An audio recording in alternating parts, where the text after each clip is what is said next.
How's it going, everyone? Today we're doing a little bit of a Warhammer week. For those of you watching the YouTube, we are doing key giveaways on the Twitch side. So if you see me interacting with that sort of environment, unfortunately, I probably at the time of uploading, most of the keys will be gone, but I will try to upload these at some point. I don't know if I'll put these out, but at the moment, I think I will. So we're starting with Rogue Trader. We're gonna begin a fresh save and go from there. Let's get started. Let me see if I have everything else set up. I think so.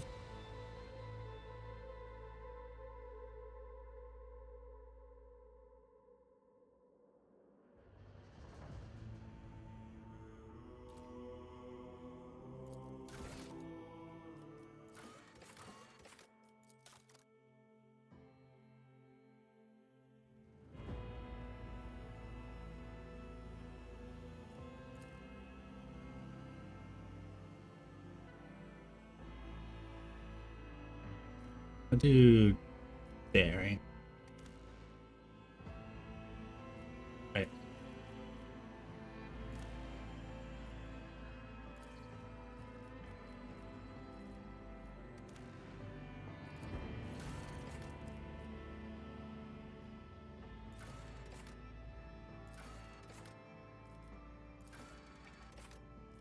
Brand new character.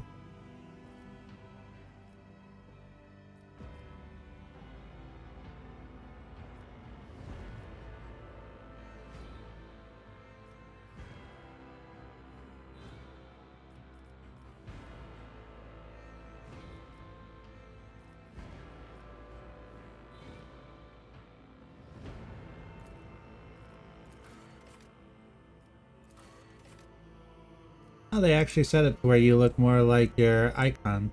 I actually really like that change. My tactics are flawless. Hello, Beanie Pooh. How you doing? Blood and mayhem shall be our anthem.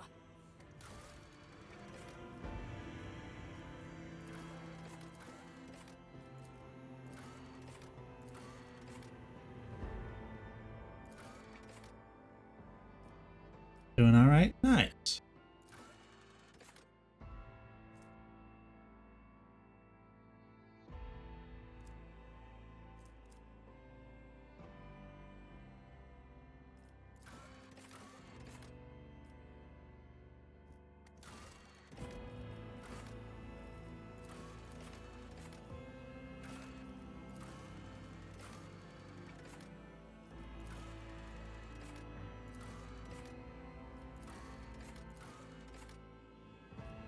Yeah, you can get a ticket for this game. If you win at the end, I'll just send you the code. If you're interested in RPG systems like this.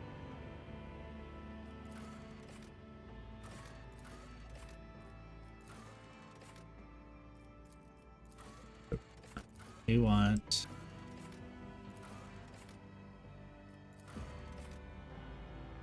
Prime Lord.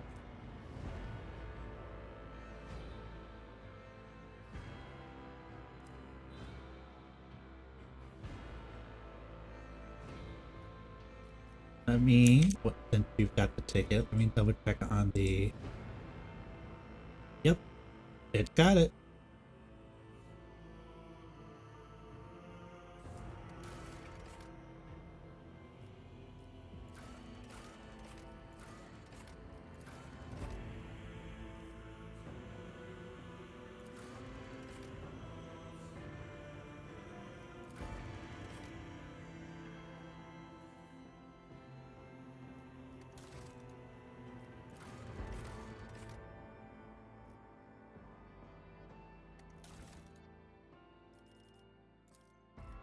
Be a plane dancer. So we want, I'm doing pretty good. I kind of woke up late from a nap, so everything feels a little rushed, but we'll get there. How are you doing?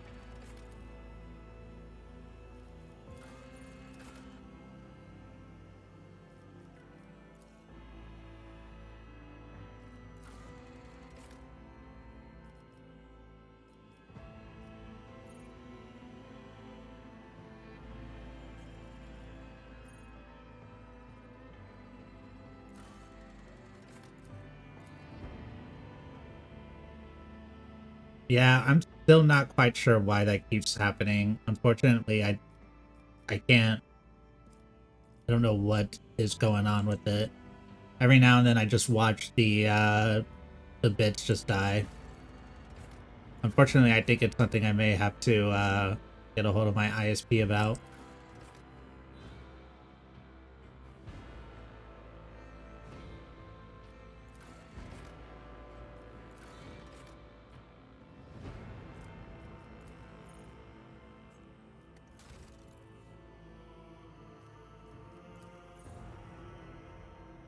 Caroline.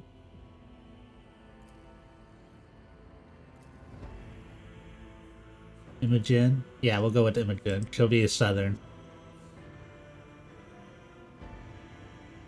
And alright, just finished the captions for the video. Just need to add it as sound effect. Ready for review. Nice.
An excellent place for contemplation.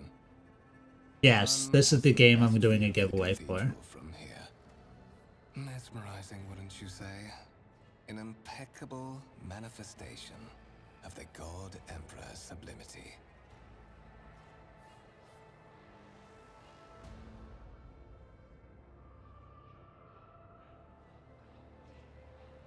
I think we love a party.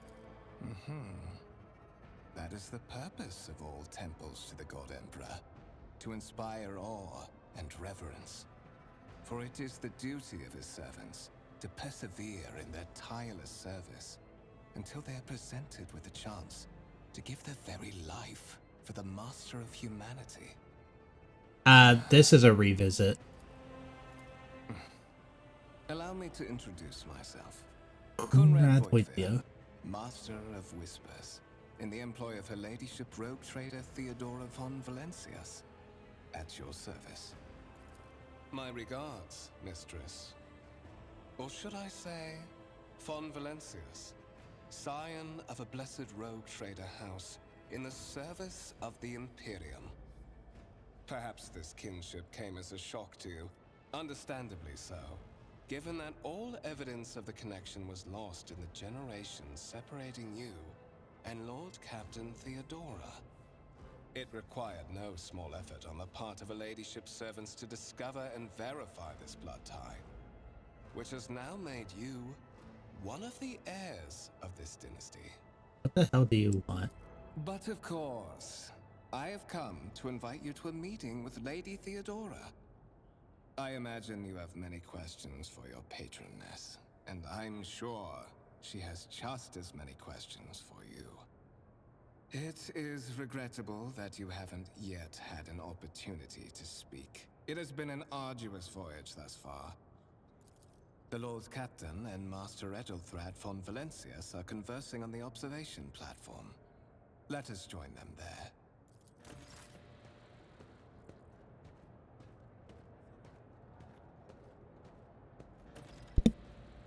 Yes.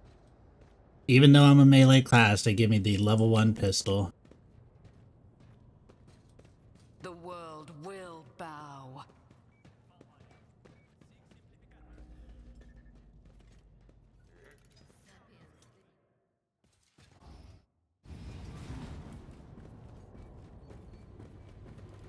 One of the von Valencia's trophy rooms. Perhaps you would like to take a look around after your audience with the Lord Captain.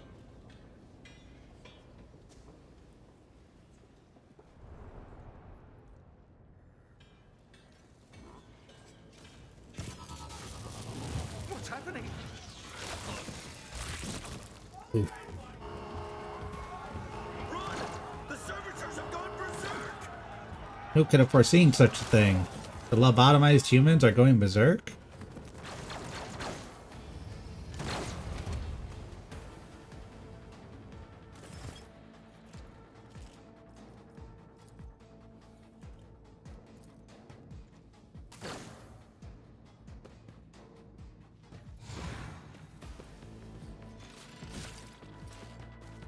That's so much damage.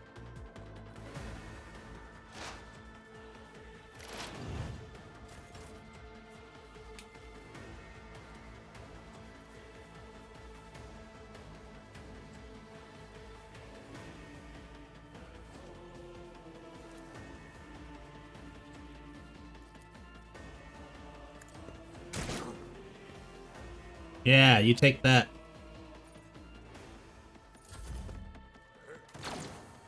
And he misses. And he misses.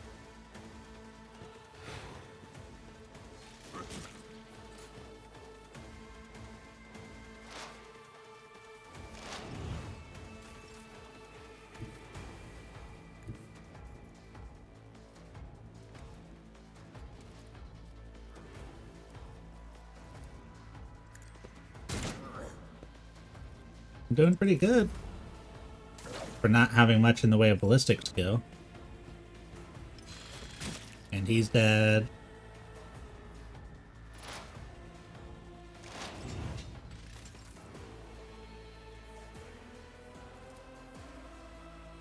Didn't mean to reload.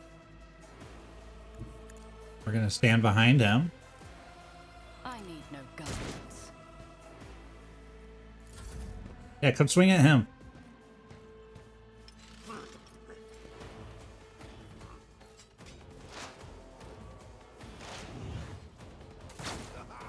For the glory of the Imperium! What suspiciously poor timing for such an accident. Servitors malfunction on the officer's deck at exactly the same moment when the rogue trader and her heirs are gathered here. I have blocked all passages between the upper and lower sectors of the residential decks. If this is a deliberate attack, it should stop the culprits from advancing their plan.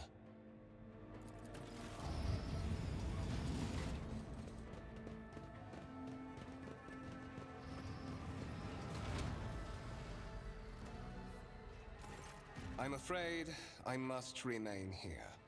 For Lady Theodora's safety, I have to oversee the execution of these orders personally. I hope you will have no difficulty reaching the observation platform on your own.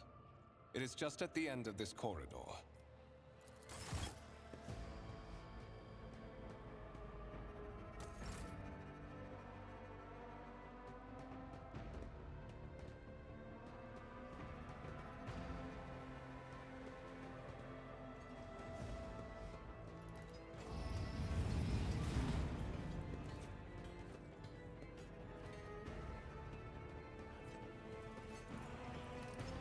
How does it work?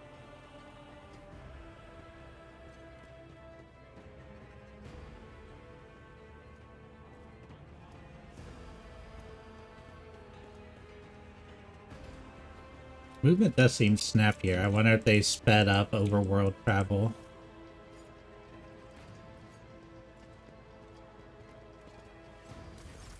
That is simply irrational, Lady Theodora. Assimilation into the trade structure would be political and economic suicide. Practically an admission of heresy. Then suggest an alternative that will satisfy me. I have described the situation. No worse than my seneschal could have done. Make a decision. What will you do with Ion 6, Edelthrad? What is this? Is this someone from your retinue, Theodora? Do you permit your people to interrupt your conversations in such a fashion? I give that permission to those with something of substance to say. Let us see if it was worth it. This is the second candidate for the title of my successor. Step forward. Consider this hypothetical situation. Ion 6. A new world on the fringes of the Coronis expanse. High seismic activity, regular magma eruptions, metamorphic rock deposits, prospects for large-scale mining. The world is populated by natives who worship some heretical underworld spirits that protect those who offer them sacrifices. Flights of fancy, you might say, but attempts to install ore extractors have failed for the second time. The mining crews sent to the planet's surface simply vanished overnight. My question to you is, what would you do with this poisoned treasure?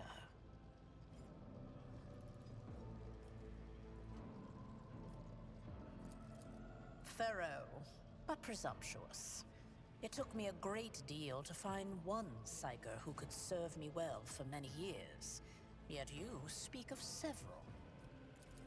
Sanctioned psychers are rare and valuable instruments of the Golden Throne. Or do you suggest that we use heretics, who are an offense to the God Emperor's light? It would be rather careless of you to utter such profanity in the presence of his faithful servants. Insolent, ignorant Shut up, upstart. Edelthrod. How dare you? Edelthrod, I believe I gave you an assignment on this ship. Explain Yeah. to me then why my Get senior outta here. congregator is still dawdling about the officer's deck, instead of proceeding to the middle decks to commence the inspection of the compartments in his purview. I beg your forgiveness, Lady Theodora. Your presence has such a profound effect on me that I well forgot the time. Suck up. So, why are you here? You are direct. I approve. But you will have to wait. There is something I want you to understand first. My name is Theodora von Valancius Massimo of Scaris. I am a rogue trader in the service of the God Emperor of humanity. And my rights and freedoms are vindicated by a most sacred relic. The warrant of trade, kept aboard this very vessel. Mine is the honor to venture into the darkness, beyond the Imperium, and carry humanity's light where powers wicked and heretical reign, and bow death and ruin to us all. It is my decision alone to determine the fate of whatever I find past the bounds of the explored void. Every world I discover, along with all there is to find thereon, resources, people, riches, and mysteries, is mine by right. I command millions of lives, rule over numerous planets, and possess fortunes that no planetary governor or commander could dream of amassing. It is, You Decker. How you are one doing? of those with von Valancius blood in their veins and a rightful claim to this inheritance when the hour comes. Naturally, some have yet to arrive on board, but you have had the pleasure of meeting one of them. Edelthrod may be somewhat disconcerted by the scale of the responsibilities that may potentially fall upon his shoulders. However, I have a good feeling about him as a candidate. Blood right alone is not enough to earn the high honor of becoming the bearer of a warrant of trade. Nonetheless, Slept your 12 hours abilities and today and woke up at talents 9. may yet I prove overslept myself. useful. I'm a bit tilted at If not that for the though. role At how of long you slept? companion, then for that of their closest ally. Because you felt like you slept the Alas, whole day away. Even those responsibilities can at times be too challenging for those who share your blood. Kunrad Voitvir served me for many years before he That's made fair. his mistake.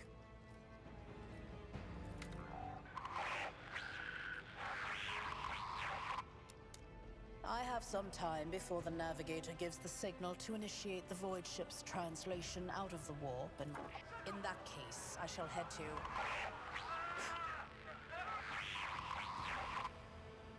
Disturbances reported on the adjacent decks. Seneschal, if the need arises, protect the new blood.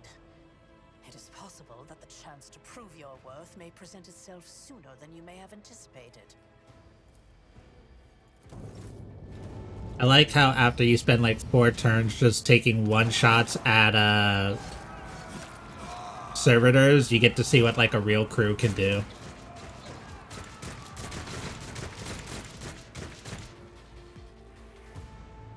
I get to make myself real dinner because my parents were already sleeping. Yeah, you wake up and everybody's in bed, so you have to be like extra quiet. I can handle this. I've seen worse battles than this in my time. Stay vigilant. So true, Abelard. Die! Out of my way! Death to the weak!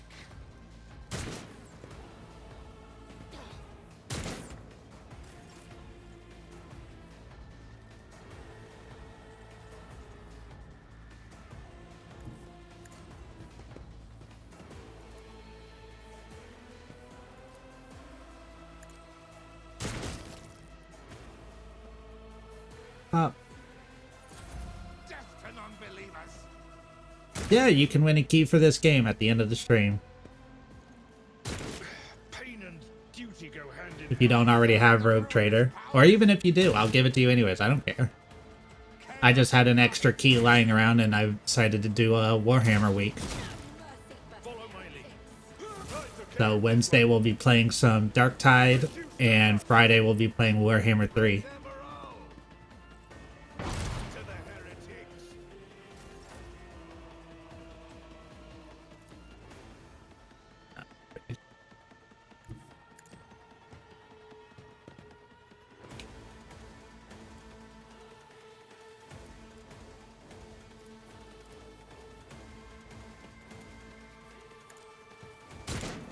Yeah, 36% chance wasn't gonna work too well. Apparently they can't shoot either.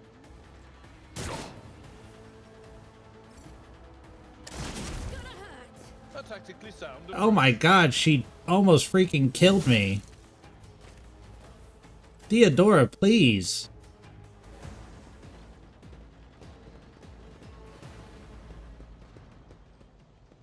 Mort, take a team with you and clear a path to the transport line. Do not let a single whoreson survive. Didn't bat an eye when that scum burst onto the deck, huh? Not bad. I have seen many an officer who panicked at the sight of combat on the upper decks. The false sense of security offered by their position makes them that much more vulnerable to the harsh realities of warp travel.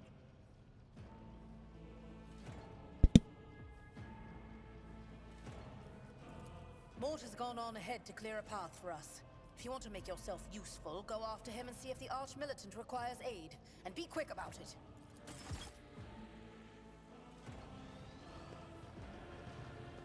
Thanks for nearly killing me.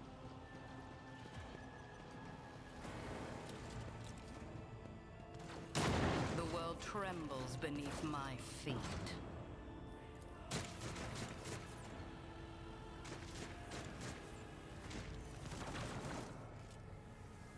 Weekend at Mort's.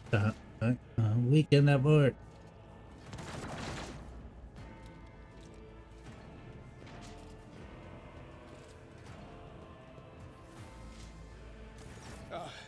Thank Providence you are alive and well. Always on time, eh, Coonrad? The moment we finish chasing the riffraff around the deck, you show up. Always just after the fighting's done. You could set your chrono by it.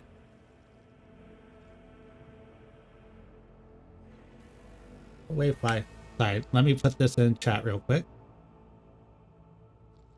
And that. Just in case I forgot to put it anywhere else. Mort, pull yourself together. What, did the Lord Captain send you to chivvy us along? We're all done here. I'll report right away.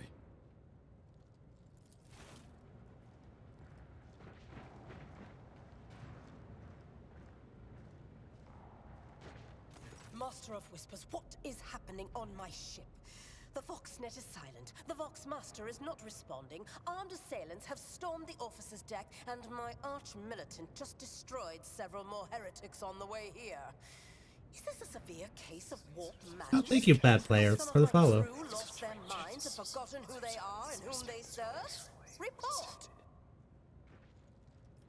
Yeah, I've Coonrad. not yet received word from the Engineerium regarding any Gellerfield failures, but communications were already unstable half an hour ago, and now they have ceased altogether. Whatever the cause may be, the consequences are spreading fast. I am receiving scattered reports from the middle decks, and the only voxcasts from the lower bays are one-way heretical gibberish. That the madmen have already reached the officer's deck suggests that this outrage was planned in advance. Perhaps this is an organized mutiny.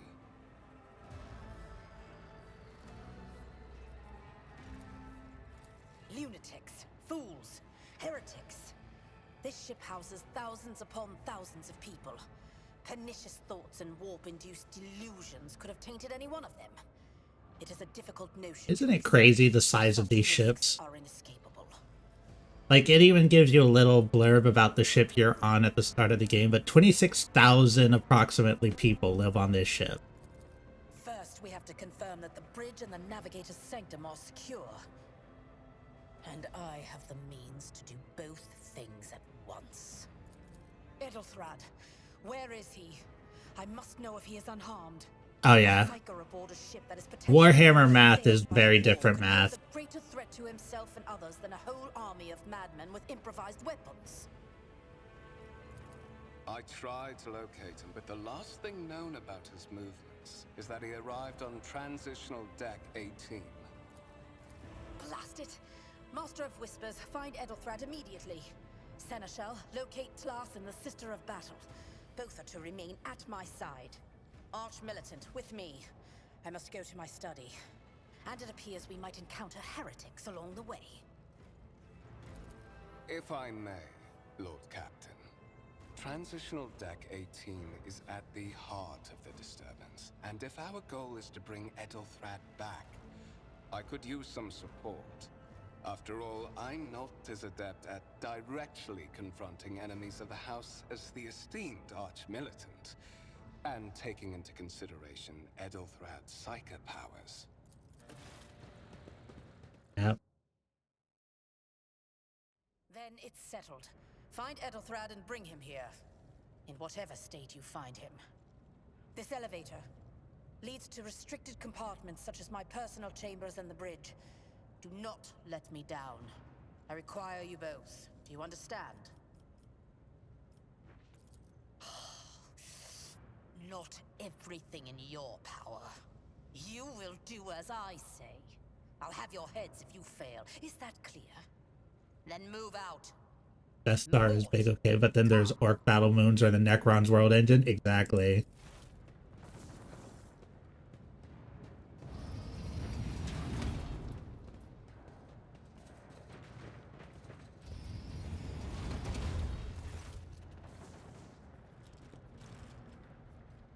Are you ready to head to 18? It is a long walk, and you do not even have proper gear. Oh, certainly. Lady Theodora would be devastated if she were to lose one of her Yeah, you walk in front of me. spares. But that is no longer relevant.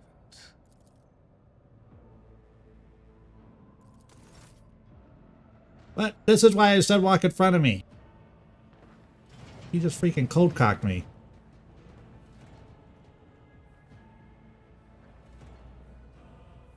I promised you a special destiny, Imogene. It is time to fulfill it.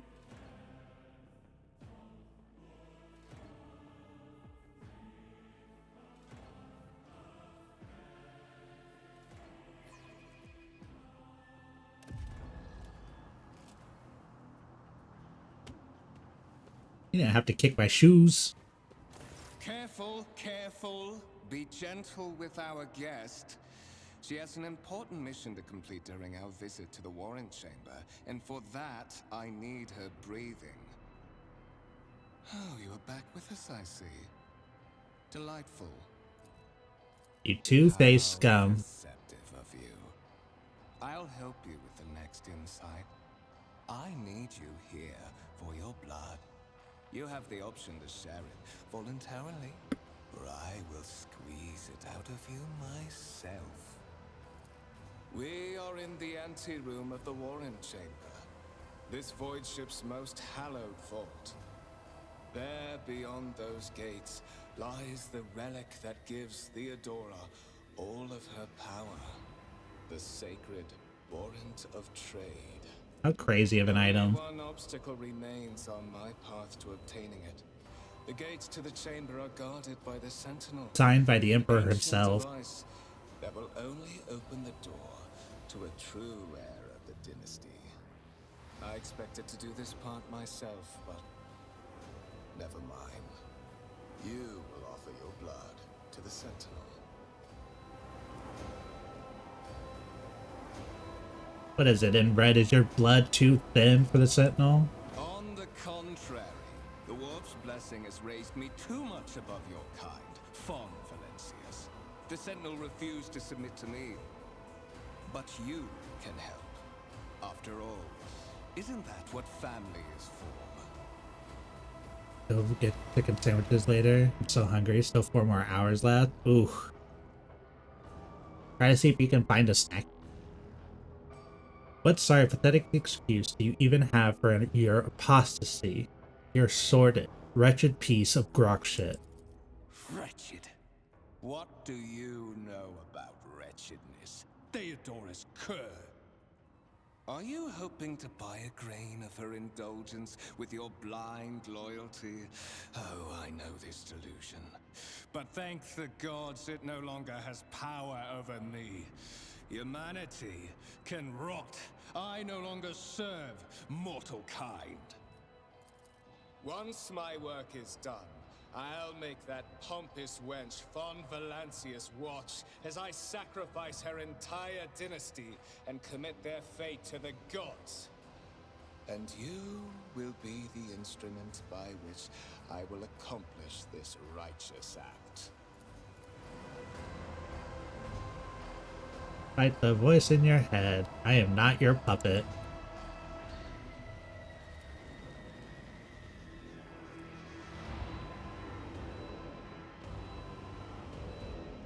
The voice in your head giggles and mocks your desperate outcry. You feel this intruding influence forcing you onto your feet and making you take a step towards the gates looming in the center of the chamber.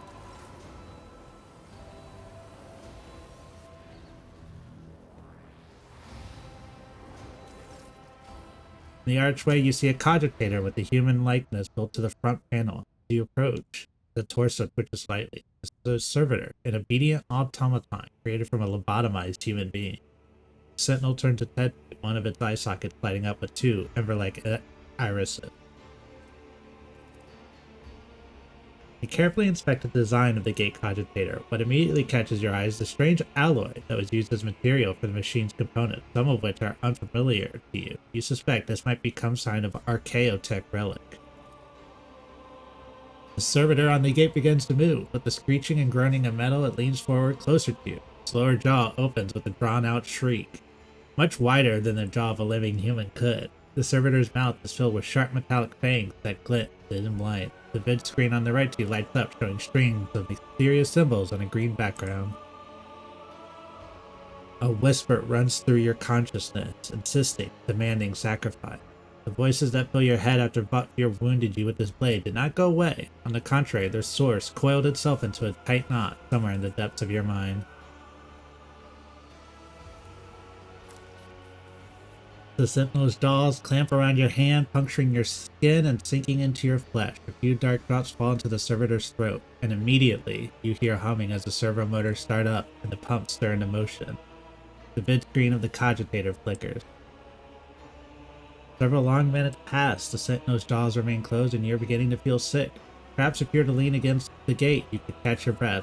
Maybe even close your eyes and pretend none of this ever happened. High levels of caustic humors. The subject is in a state of heightened stress. Do you require assistance? You don't understand where this quiet voice is coming from, crackling like static. Is it the Sentinel? The cogitator? Is it a figment of your weary mind? Whatever it is, you can clearly hear every word. Yes, I do require assistance. Pain shoots through your head and subsides just as quickly. It would seem the entity coiled in your consciousness does not have the ability to do you any real harm. Request accepted. Initiating defense protocol. Imagine letting somebody initiate a defense protocol. Couldn't be me.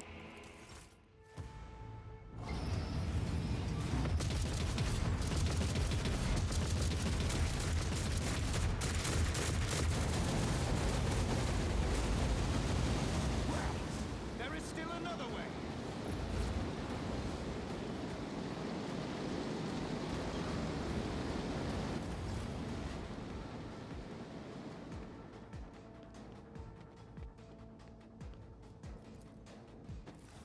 Let it be known that by my will and the true words of this document, I appoint this person to be the bearer of the warrant of prey to bestow upon them and their dynasty the great mission. To be the paragon of humanity, unbroken by adversity. To walk bravely first in the darkness, to unite and reclaim what was lost. Triumph over nightmares untold. To hold boldly the reins of fate. To walk steadily the road of thorns, through pain to greatness.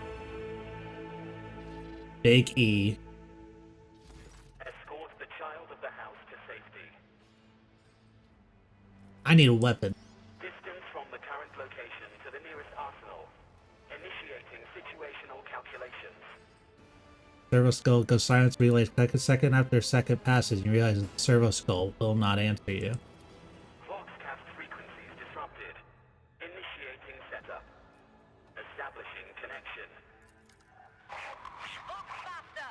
Restore communication with the navigator's sanctum. I am trying to contact the bridge. If anyone can hear me on this frequency, regroup all available forces and head to the upper decks at once. I repeat, regroup all available forces and head... Communication protocols breached. Signal latency assessment unavailable. Unable to establish two-way connection. Temporary obnubilation following acute stress. Mobile unit of the Warren Sentinel standing by. Middle and upper decks. Assuming the probability of safe placement in areas of concentration of armed units. Calculating. To prevent unauthorized units from breaching the Warren chamber, preemptive sealing must be initiated. And just let the door open. Executing the received order immediately after the safety of the warrant is secured.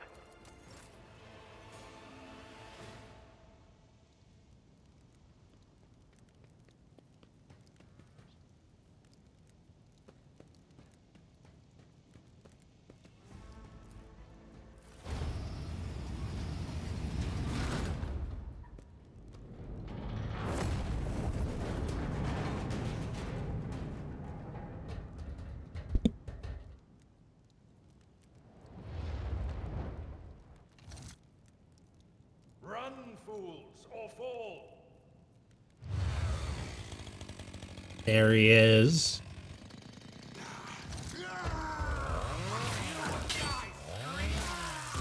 Nah, I think Avalard's got it.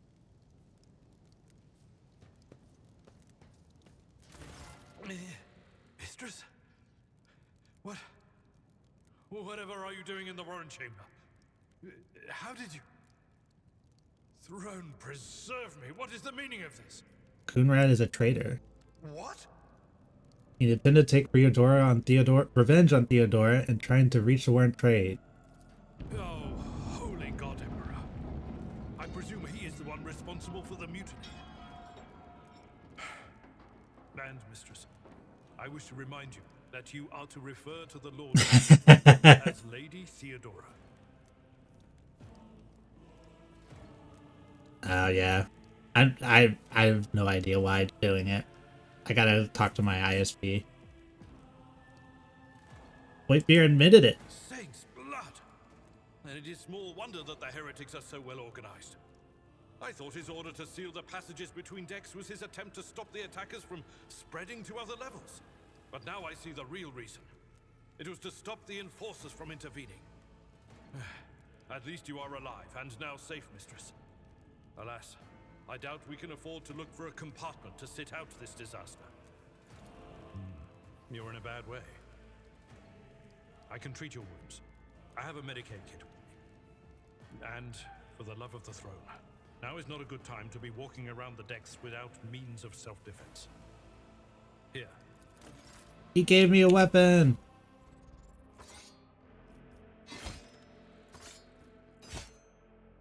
The Imperial Security Bureau? Yeah, those people. I need to talk to them. They've obviously done something.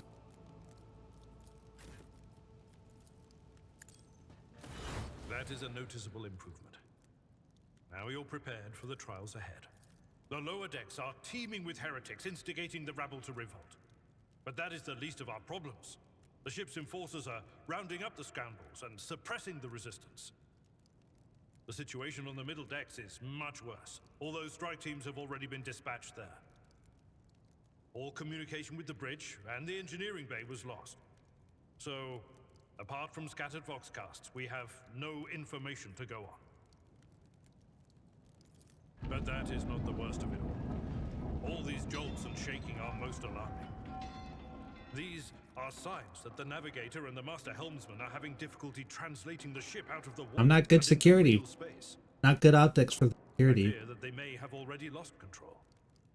We must reach the navigator's sanctum and get a handle on the situation. If we can manage that, some aboard this vessel may yet survive. Lead the way, Citizen. To arms,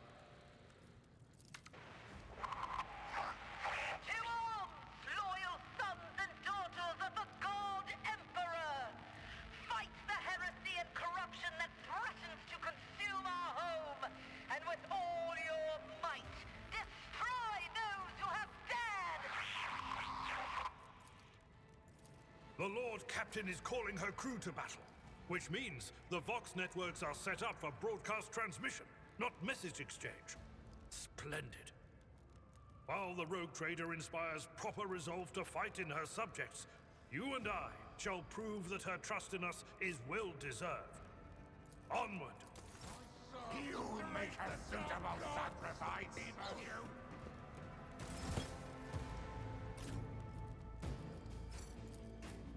Abelard, bring me their kneecaps. Chaos guides me. Such is the will of chaos!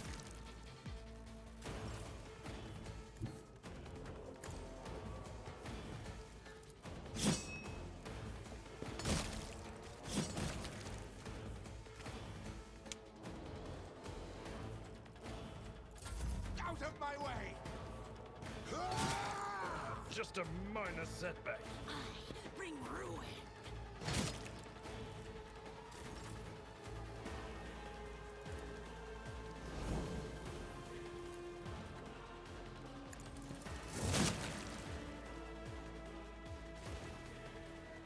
Just like that.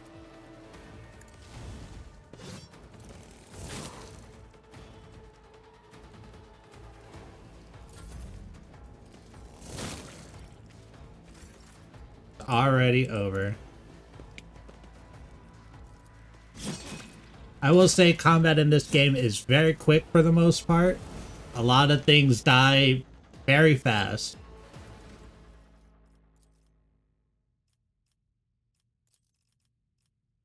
Get some better athletic. Abelard is our carouse machine.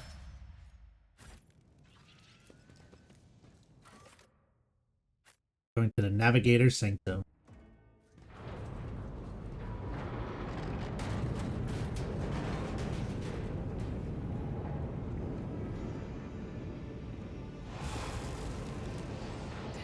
I hear it here on the threshold of the blinded guide. Doom comes from the heavens. Master, watch your head. Idira, would it be too much to ask that you phrase your soothsayings plainly for once? That was too close. Sorry, old man. The voices are so loud I can't even hear myself. They shriek, they sing, they... Oh, Abelard, how they sing. This is Idira Tlas, personal psyker and diviner of Her Ladyship Theodora von Valancius. That's all good kids right there. He's a weird boy for sure. An monitoring the effects of the warp that is seeping through these walls. I see the ship's fate. To die in the waves of the immaterium, fall under the burning rays of the final dawn. And in the roaring blaze, I see a figure standing. Who is it? I have no answer. The entity in your consciousness shrinks and crawls in deeper, claws scraping against the walls of your mind as if the presence is trying to hide from the seer before you. The voices from beyond the threshold whisper to me. Sometimes their murmurs are clear, they grant insight. Sometimes they drive me mad. But I am patient. I know how to listen and discern. But now, with this clamor around me, too many voices, too loud. And you are Von Valancius, one of Lady Theodora's heirs. Well then, we finally meet. Officer's frequency. To all who can hear me, those with a weapon in their hands are to gather on the officer's deck at once. I repeat, gather on the officer's deck at once and prepare to launch a counterattack. That's Edelthrat. Oh, Emperor's Providence. The other heir lives as well. Quickly, we must head to... Not so fast, old man. If we drown in the warp, Lady Theodora's heirs won't be any good to us. If Edelthrat's like me and hasn't yet surrendered his mind or body to the mercy of the warp, then he can still hold on a little longer without us. Blast it. You're right. First, we need to deal with what is happening here. What are you doing here? The whispers called me. The ones I could make out among all the screams and screeches. Those who are rocking this boat hit us where it hurt. They went after the navigator, our guide through the warp. Other whispers called This me mutiny would be the most boring day on an orc ship. I heard the cry of our master Cog, and the silence that followed. What? You don't mean the Engineer Prime is... Said, without a doubt. And the voices wail, heralding countless nightmares, cackling at each soul among the hundreds that are now joining the warp. The shriek from the Navigator's sanctum was louder than the rest. And it's better that we saved the Navigator than some lever puller from a cooling module or a cook from the middle decks. That's the problem with these humies. No proper wog. No. Nothing is well about him. Can't you feel the chill crawling on your skin? The eyes watching you? The warp ice has already encased the bulkheads. What follows is calamity. But we're not just going to stand here and take it, are we? The state of things in here suggests there's a navigator around. Maybe one who's crippled or at death's door, but still kicking. And since our skin hasn't peeled off our faces just yet, his third eye must be closed. At worst, it's a little roughed up. So what are we moping around for? Let's go protect that noble mutant while we're still alive.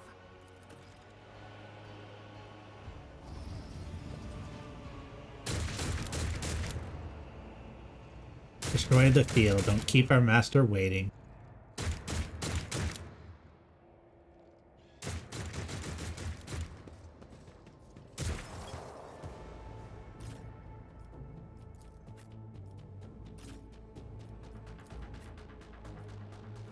Oh my gosh, you didn't get into the room. Hold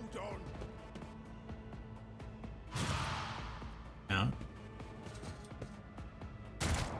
Out. Crush the feeble! Thank you. Death to the weak.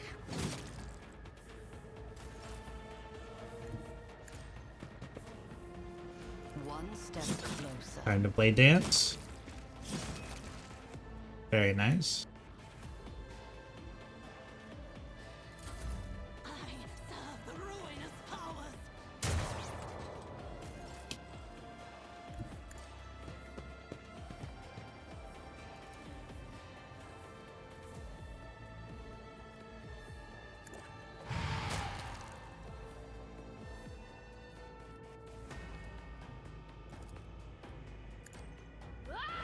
He says. The purple Yumis.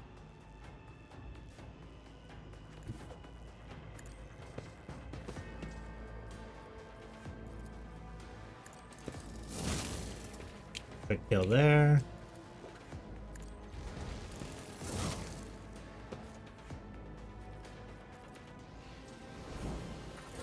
Here we go.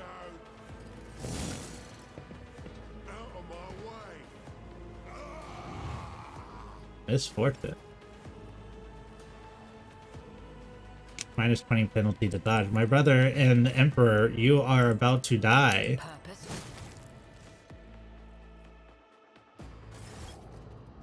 Creature in the chair appears to become one with its throne. You see pink, parchment-like skin stretched between the seat and the limb that have too many joints for a normal human being. The navigator is breathing heavily, the air whistling as it exits through the two dark, gill-like slits on its cheek. The creature's eyes are shut, two ordinary eyes as well, as a third one that sits in the center of its forehead. I believe Master Spider still lives.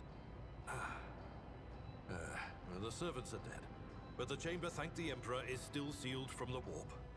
Well, we have a chance of leaving this place alive. Shout at the navigator. Hey, are you alive? Your time is short.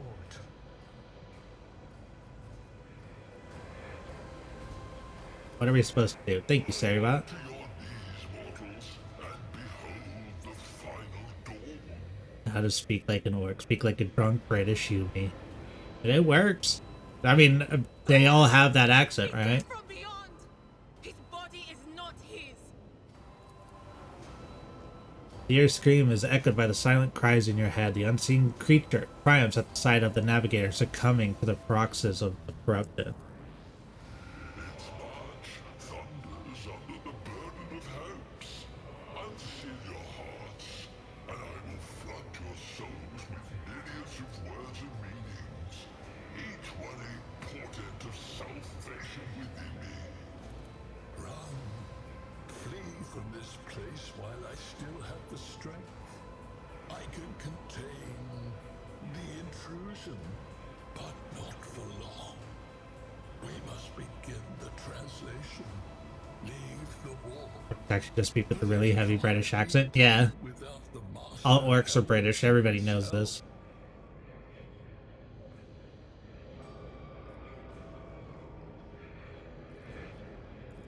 Run. The sanctum will be sealed. I will hold it off. Hold on. And wait for the signal from the master helmsman. Then I will commence the translation. So, run. The ship can only begin the translation with the assistance of the Master Helmsman, if he is still alive. It is worth a try. We must get to the bridge, but we will need support. Our only option is to fight our way to the officer's deck and join forces with Edelthrad and his people. I believe we will also find Lady Theodora there. She must have heard the call to arms that the servo skull relayed to us earlier. The spiders. Good luck. And thank you.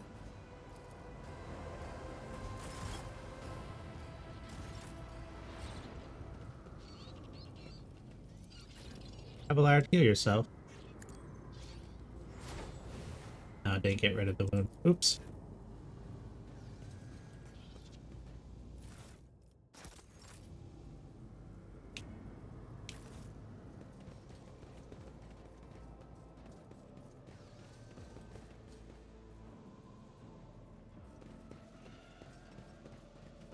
Powers unseen uncover my path.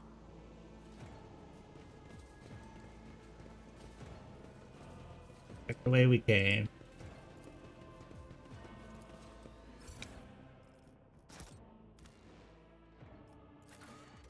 They're the officer's deck. Of course they're British. Now have you seen their teeth? You ever wonder how much of that was on purpose?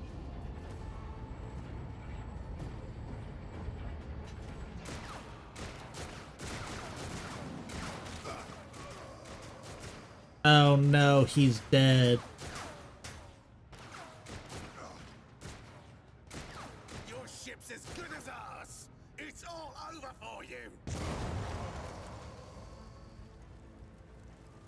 shall pity not your enemies. I shall heed not their pleas. Hi, Argenta. Somebody shoot this man! I shall betray not your tenets, nor stray one step from them. Take not your gaze from me. Leave me not without your grace. 100% self-report of the Brits. My God, my light, my emperor. Sister battle.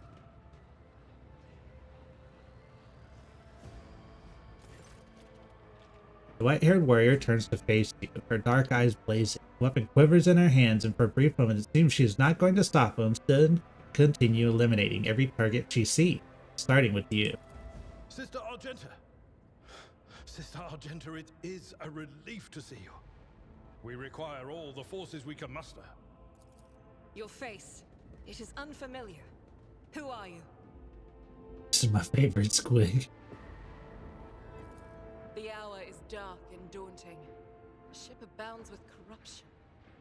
The faces of friends are twisted by sneers of heresy. The eyes of comrades ignite with the archenemy's hunger. I will do what I must to halt the advance of the dark forces. But in these dire moments, little can be trusted. So I must know, why are you here? Sister, I beg of you. Now is not the time for interrogations. The ship is under attack by heretics. We've been betrayed by our esteemed Master of Whispers. Edelthrad the Heir is waiting for our aid, and Lord Captain Theodora is expecting a report on our success. We are here to deal with the situation, so I suggest we all do just that. I am not a traitor. That answer does you credit. Only the truly righteous would be so provoked by the accusation of heresy.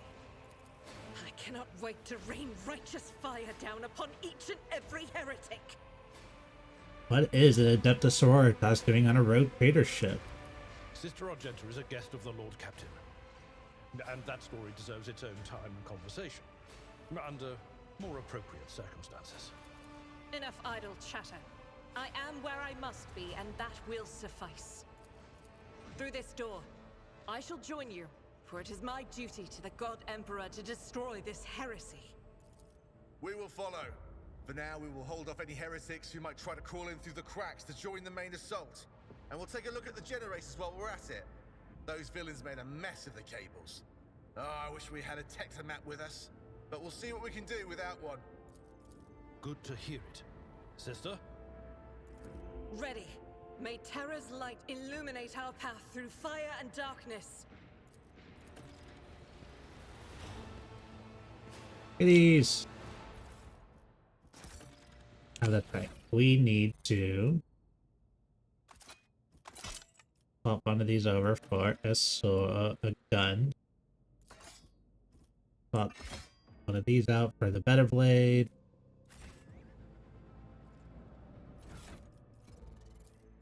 Need to give Abelard a gun.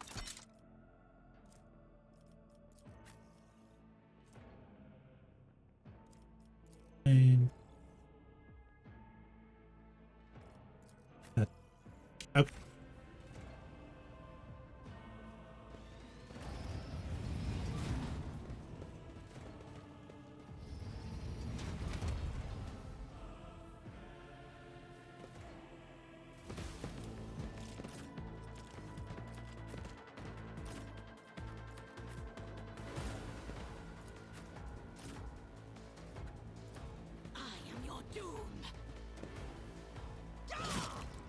Abelard, what happened to your ability to parry like everything?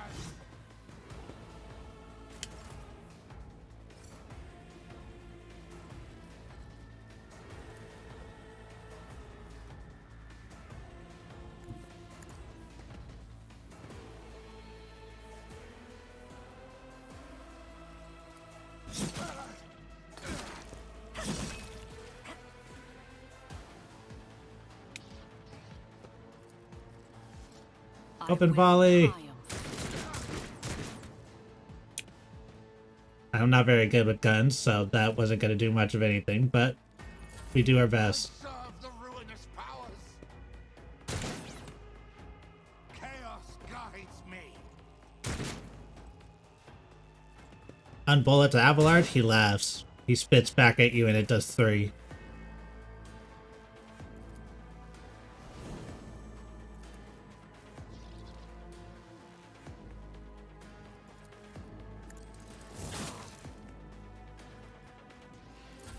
I am your doom. 0 to me. I left. I spit with more finesse and it does 1 point of damage.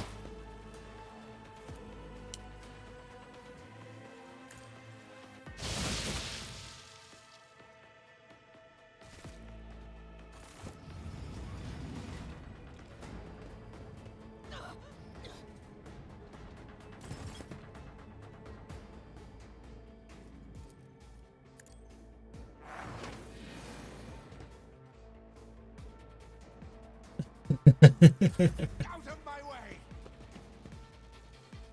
You know, I wonder if they're gonna add a rogue trader too, because they've been adding DLC and like free content to this game, but I haven't heard them talk about the next game yet.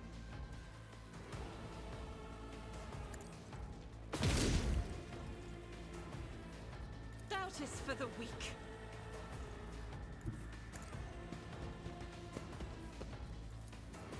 As the Emperor commands, I act. It's okay.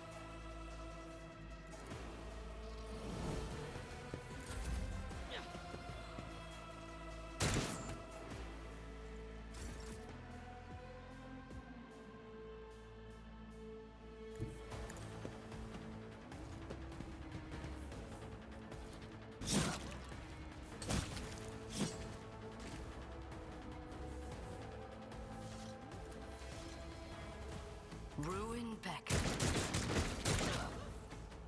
There we go. A little bit of damage to everybody. Death to non-believers! Out. A little bit of damage back to me.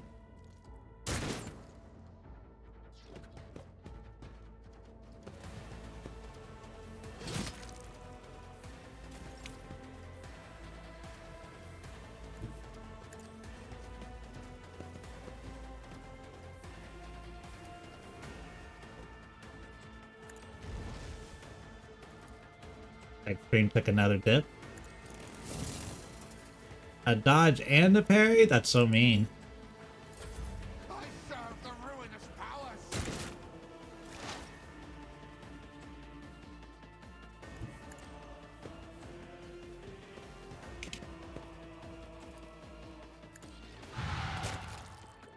Psychic freak to kill that guy.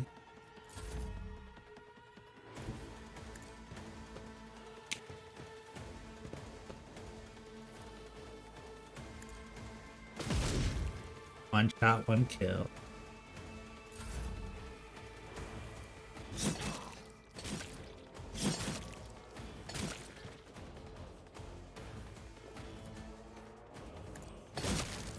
There we go. My place is at the fore.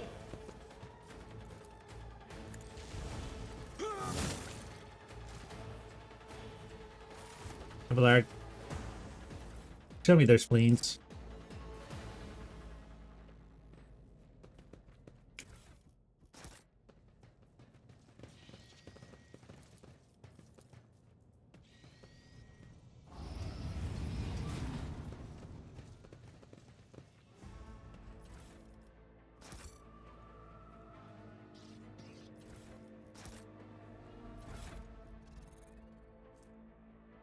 Plus 2 bonus attack use. I'll hold on to those for now.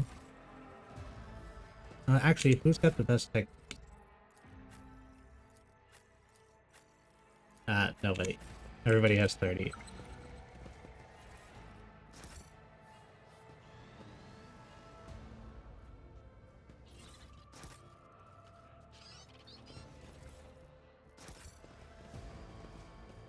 Like, I know recently this game added the Adeptus Arbites as the DLC. They also have added a couple other things recently into their DLC.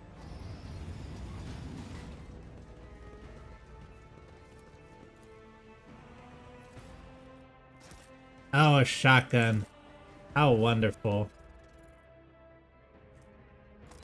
Are you bad with guns? It doesn't matter. Get a shotgun.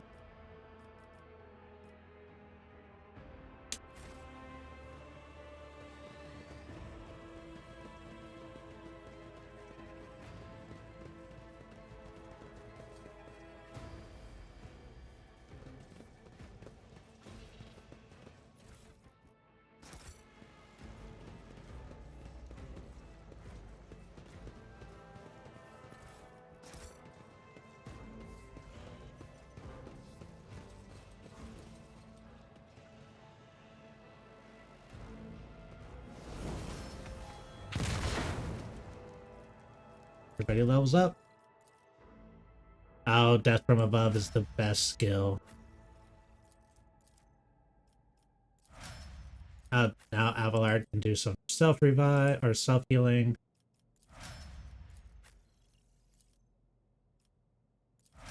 Now Junta can revel in the slaughter.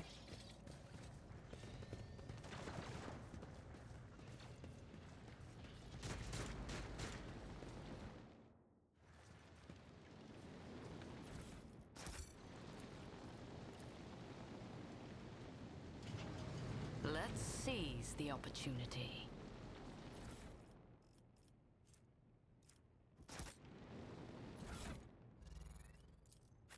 Helmet on Abelard. He's our armor boy.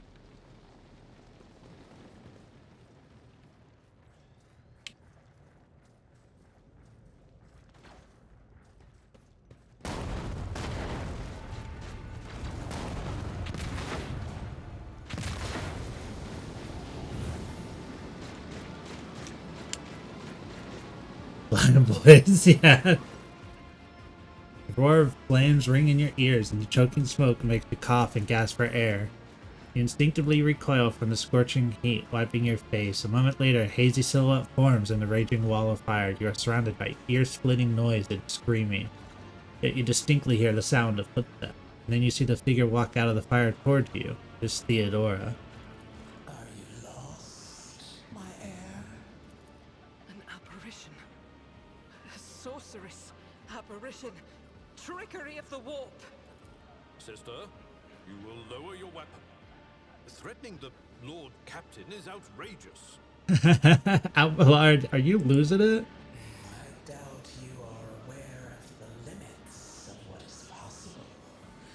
For your worldview is but an iota of what a rogue trader knows and sees. But I can tell that you would like me to share that knowledge with you. That power over reality. I can lead you out of these flames, show you a path, rid you of pain, and give you a weapon so that you may defeat your enemies. Decide. Your mouth begins to salivate. Each word Theodora speaks is like music to your ears. The entity now dwells in the deepest recesses of your mind, is pleading, begging, demanding that you give her an immediate answer. That answer can be nothing other than acceptance. Do not listen to this abomination. If there is naught but his light in your heart, if you are resolute in your faith, then step into the flames. The Emperor protects. His faithful will not be deterred by either darkness or deceitful promises. Nor will the fire burn those who carry the torch of faith in their soul. To the void with you. We need to follow Lady Theodora before we suffocate in this furnace. The people!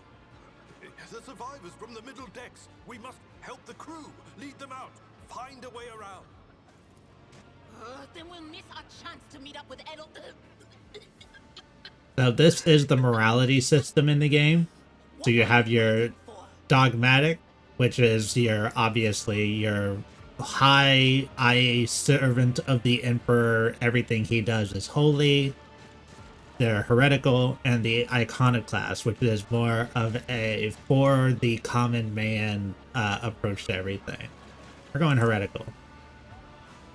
You offer Theodora your hand, and the air around you seems to tighten, becoming thick and viscous, enveloping you and your companions in an impenetrable veil. Theodora smiles at you. Her radiant, piercing blue eyes suddenly remind you of Buckbeard's.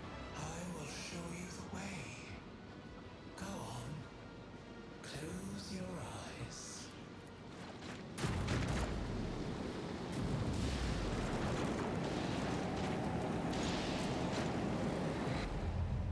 You just gotta trust in the warp. The warp will take care of you. Everybody knows that.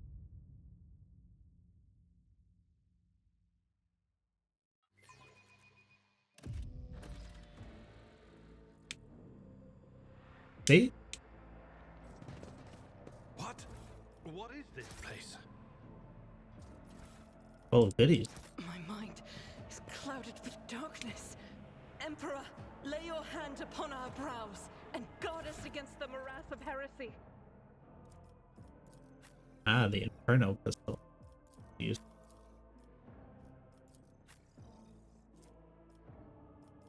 Between me and a deer, I can eat. However, she literally touches anything but her psychic powers. She's basically useless. It's better than the shotgun. Alright. I'll give Avalar the shotty. Shotty to the body. What the hell is morality? I just punch everyone in his face, no matter big or small human. Isn't it great that it's lore accurate that the chaos powers just don't work for against orcs? Like, they just don't care. Like, all the whisperings. Oh, speaking like the boys. True power. Mort! Theodora!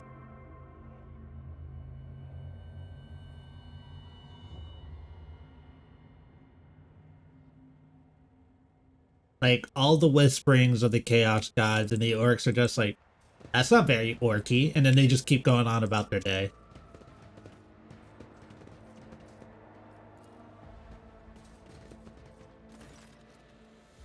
Theodore von Valancia's body is sprawled on the large, blood-drenched desk. The Archmilitant's corpse, still clutching a weapon, is slumped against one of the bulkheads. Emperor, accept thy faithful souls. No! Lord Captain, I didn't hear. Oh, we're spiking again. Not a whisper, not a breath. It was so loud. Why didn't I foresee this?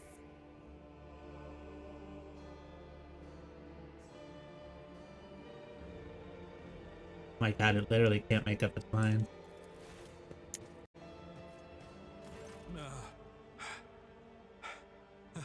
Lord Captain, who would even dare? Unless that rat, Voidsphere.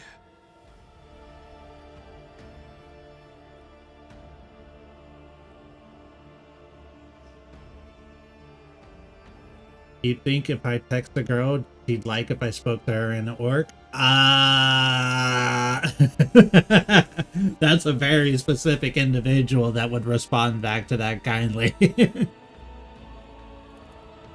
could have happened in the heat of battle. Not to mention that Mort was here, and he would have protected Lady Theodora to the last. How could Mort have failed her so terribly?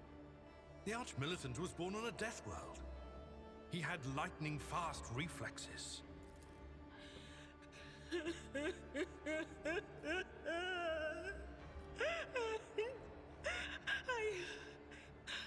I can look at things in my own way. If you find something that might bear the imprint of the killer, just give it to me, and I'll try to see what secrets it holds.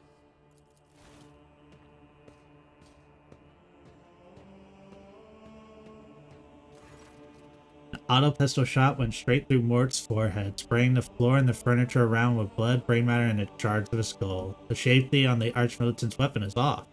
The killer must have been a split second quicker than he.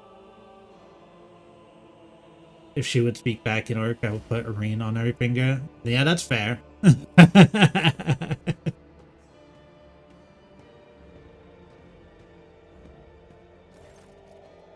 The cause of death is apparent. The rogue trader's life was ended by an auto pistol.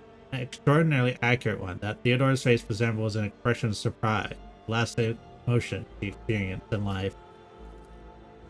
Something on the floor catches your eye. A heap of blood-spattered parchments and a scroll that must have fallen off the desk. As you lean down for a closer look, you notice something else. More shards of glass scattered on the floor. It's difficult to say what was exactly broken. The object fell on the floor, not as much as you can ascertain. Upon closer inspection, the shards appear iridescent rather than complete transparent, as if they had been submerged in promethium. I see streaks of color, luminescence, blue lights, faces drawing closer. Lady Theodora and Conrad and what is that? Ah! Something dark, enormous. Oh, this glass thing was something foul, that's for sure. Tainted witchcraft. Yes, the crucible of battle calls to me once more. No, wait! We must... Idira, you can't bring her back. Let her go. You'd give up so easily, old man? I expected as much from the sister. It's not like she has a heart. But you? Oh no. I'll get to the bottom of this. I'll find the one responsible for murdering the Lord Captain. And when I do, that scum will regret the day they were born.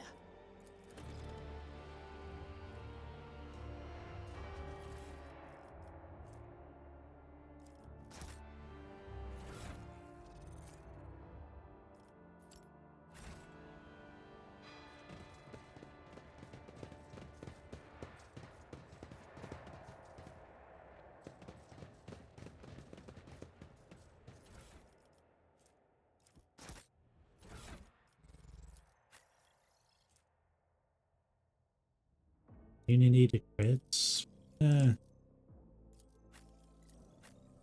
Saw some blue spiky gits. They were talking about dust and shit. Turned out text boys room in and they all ran away.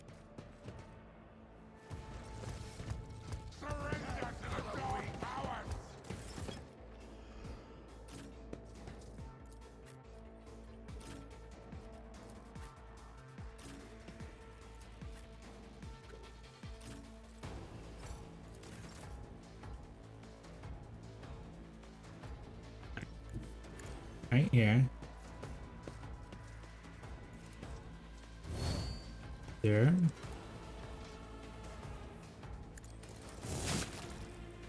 Cleave. Embrace.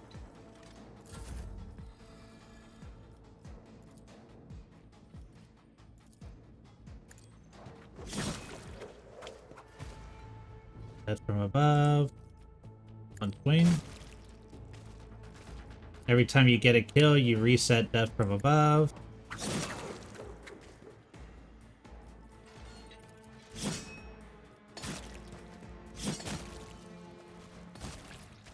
And multi-kill. Another death from above.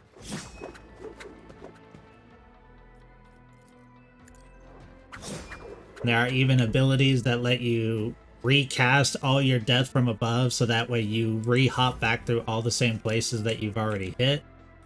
This move is just insane.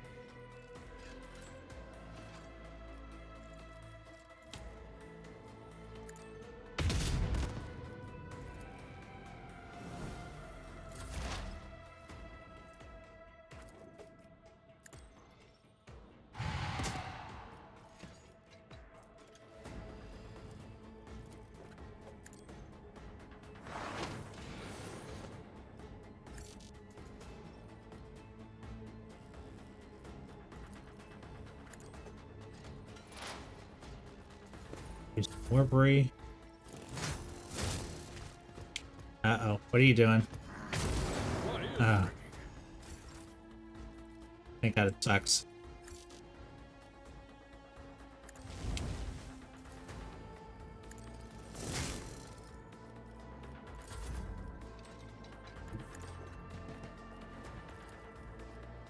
first.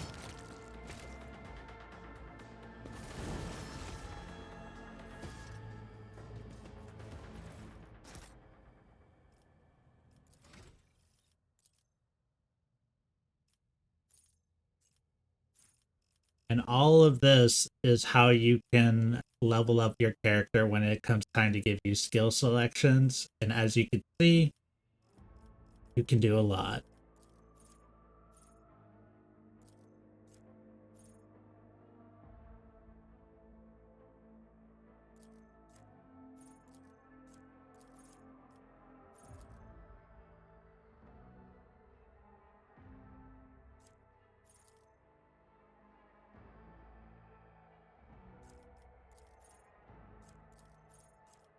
Increase our parry ability by our...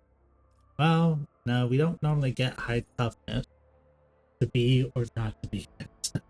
And the answer is doctor, because when you're having your doubts, is always pick doctor. I mean, even Abelard said sometimes the best answer is to pick your biggest weapon and just simply fire it.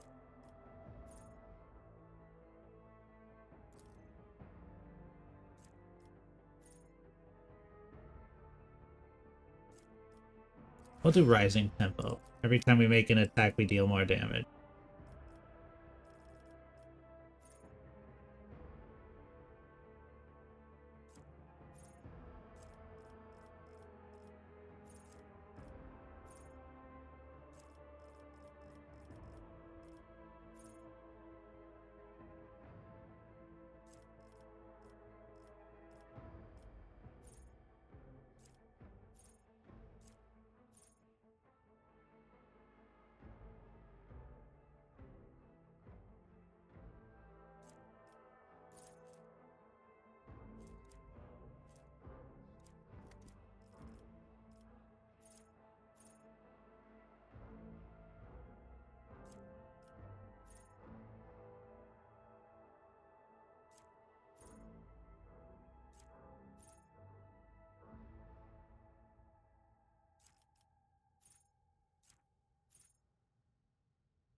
Get perception.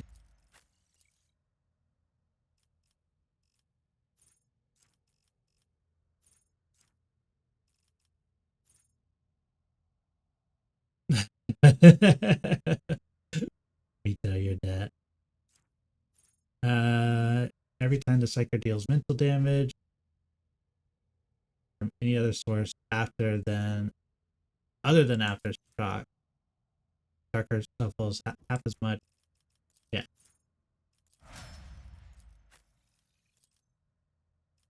Our mastery, she needs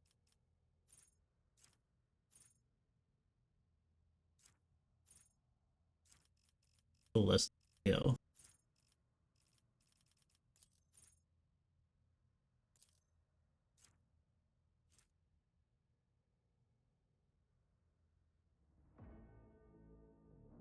Yeah.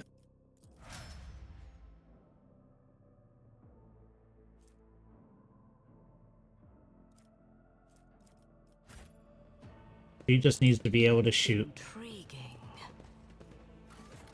Because the only thing I'll say about Argenta is that girl misses a lot.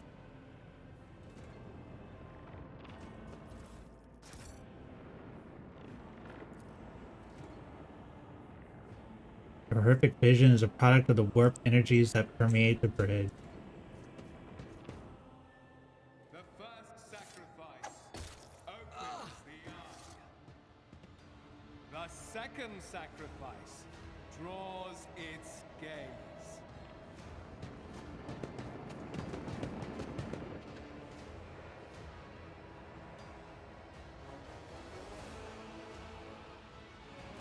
Traitor.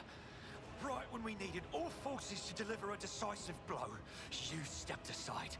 Do not even try to claim that my vox casts did not reach you. I sense the mark of the warp on you. An echo of the powers that are ravaging this ship. What is it? The aftermath of the terrors that you had to face? Or an admission of guilt? I cannot vouch for your actions. What transpired in the office? Argenta, please. Let us leave this conversation for another time. Master Edelthrad, it is with great sorrow that I inform you that... What? You? This is your doing? Master Edelthrad, no! We have remained in each other's sight ever since we broke free from Kunrad's schemes. The Lord Captain was killed by another's hand, and by the Golden Throne. I can surmise whose hand it was. No matter what ritual Kunrad is performing there, the warp is too strong. I cannot withstand it. I feel my body changing with every second. The warp is ringing in the air. This is the end. We will perish in the warp, along with the Warrant and all the dynasty's heirs. The enemy of humanity has triumphed. I've seen it before. We'd better get away from him. The changes are already accelerating.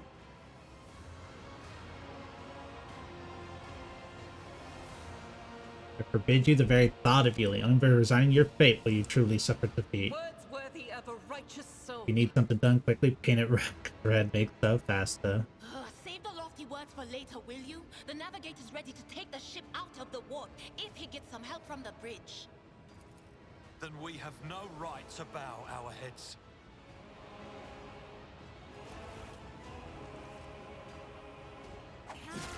Do you think if the orc book was done in red ink, they could read through it faster?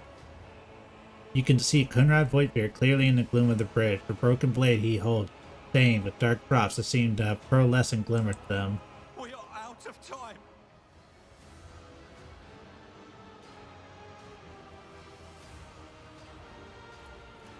What? Theodora is dead. Ah, No, Kunrad didn't do it. that can't be. Not now. I still haven't. I will not die quietly alongside one who is a traitor to her blood. If my last service to the Imperium is to rip out the throat of an enemy of humanity, then such is the God Emperor's will. Edelthrad, don't! Your ritual won't be finished, heretic!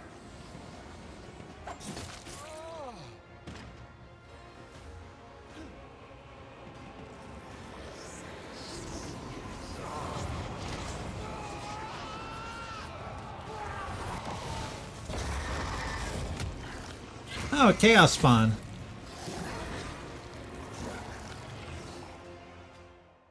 Smash. Anyways.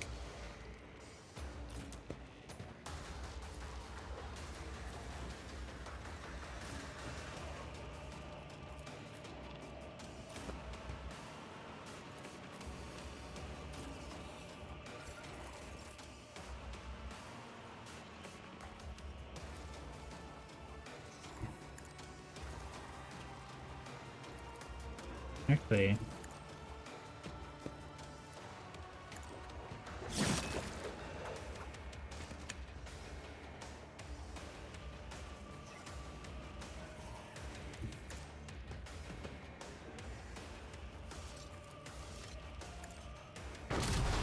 there we go. Yeah, definitely want to get rid of those guys. Now we'll save that.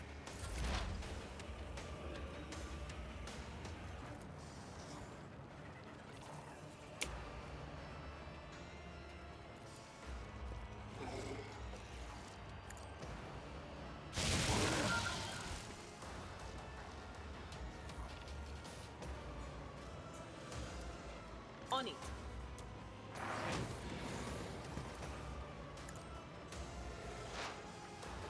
We gotta get rid of the ads before we take on the big guy. Chaos guides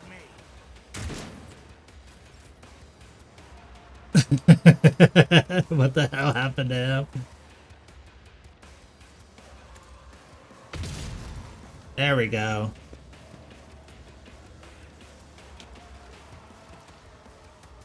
Barks would be so surprised. They'd be like, do you think they can all do that?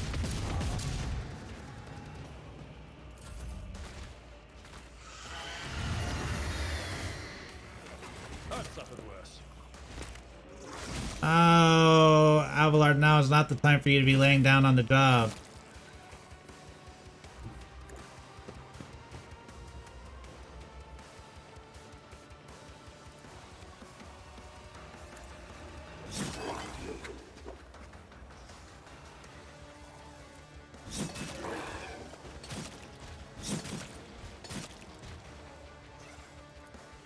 I need your guidance.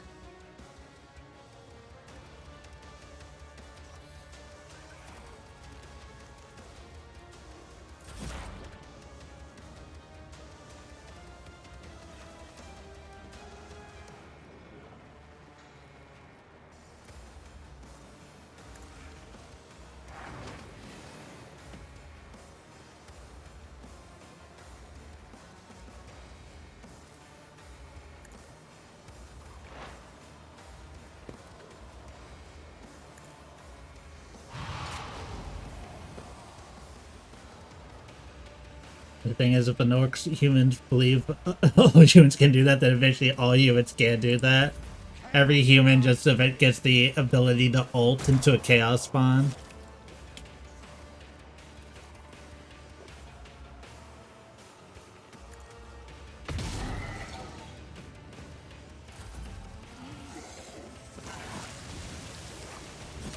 Ow.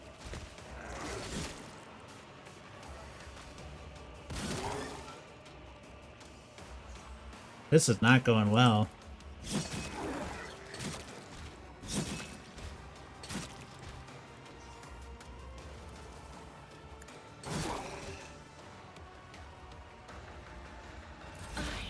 My prescience has failed me.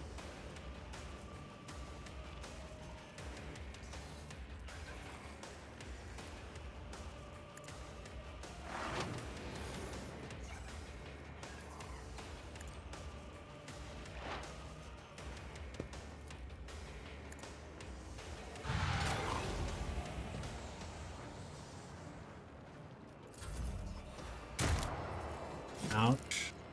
Oh, that's gonna be the death of my... or not the death, but the knockdown of my character.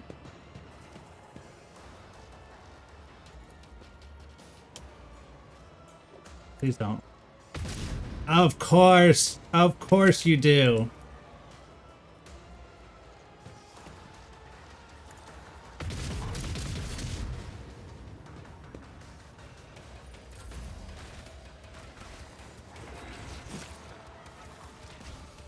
Darkness consumes me. Out of my way!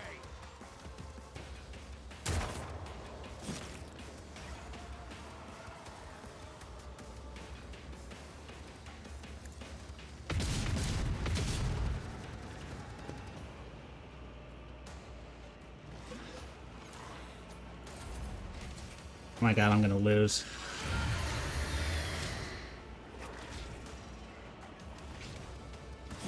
Yep.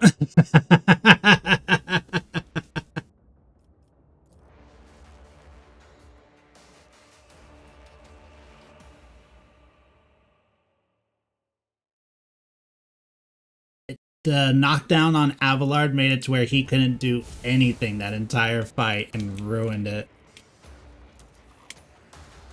Through chaos I stride.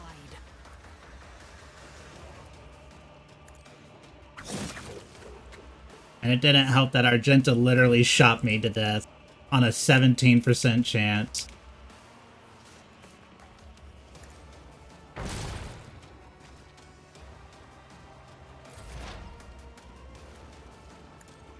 Can you live this time?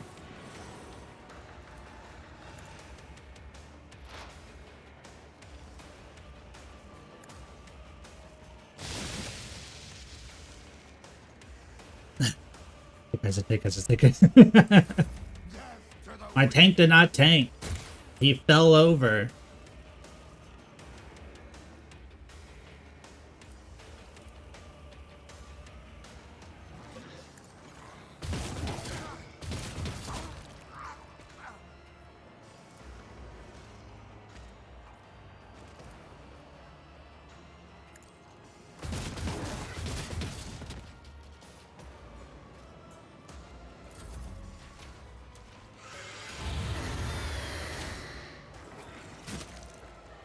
Okay, he didn't fall over. Oh, he parried this time. He gets to be in the game this time. Let's go.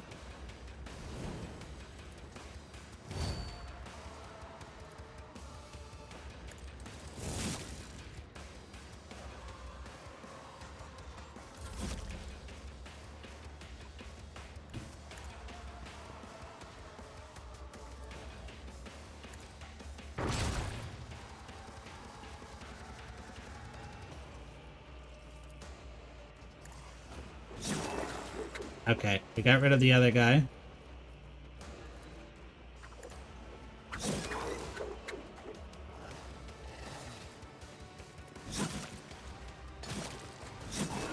Start taking in some damage. Even the big humans die so easy. That is, yeah.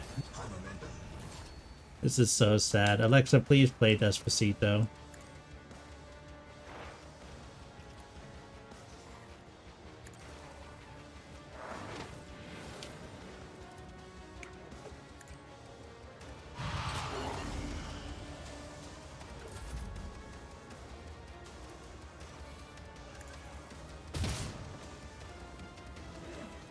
They're killing me, Argenta.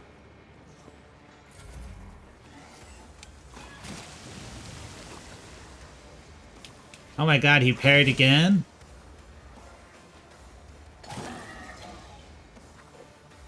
Victory is imminent.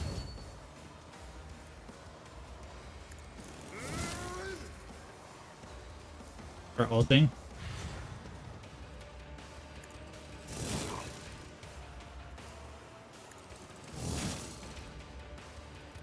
It will be done.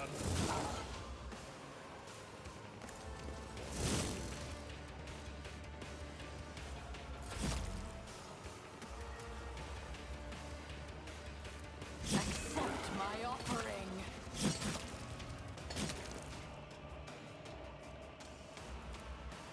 Purpose guides me.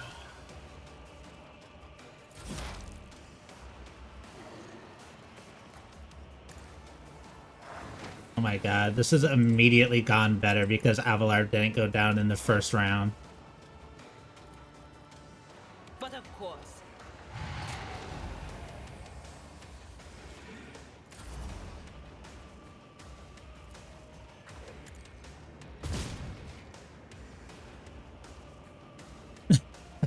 Alexa played Despacito to the DACA boys.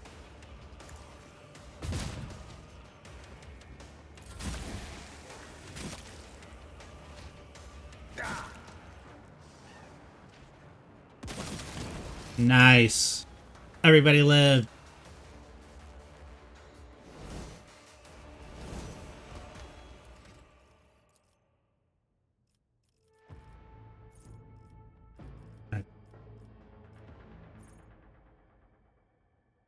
I know What a Wonderful Wog is the one that immediately comes to the top of my head on orc covers.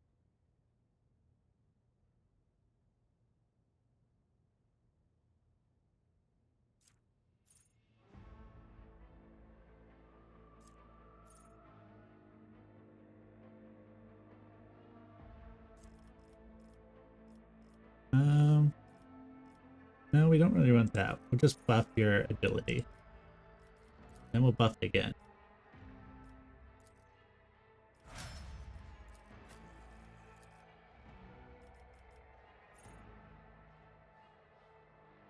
Ah, that's what we need. Their parry chances increased by 25% of the total armor. That's what we want. We want to increase toughness.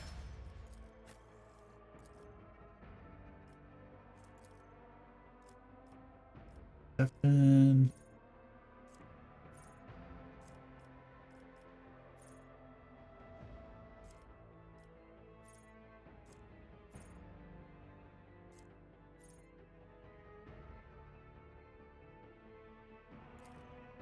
There you go. Pain channeling. Again, ballistic skill.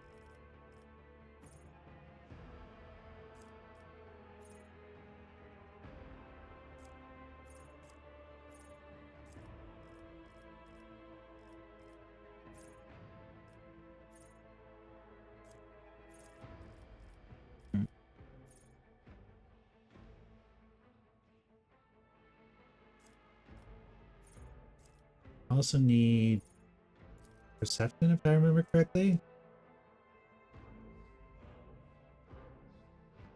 Uses enemy dodge against her attacks. That's the best thing we can get.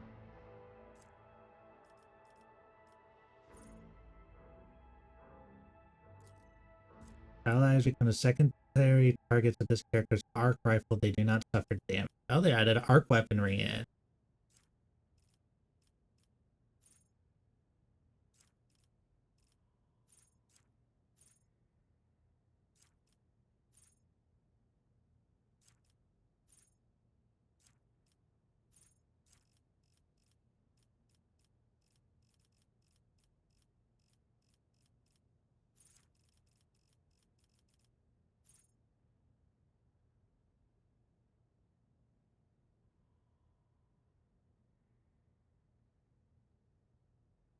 Send in a link to a classic song covered by an orc. Maybe.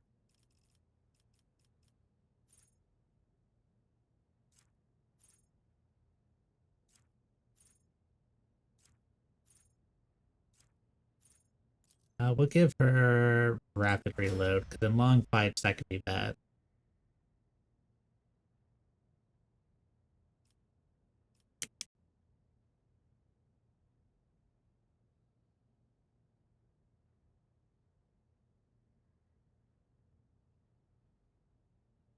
There. I have to listen to that off just in case.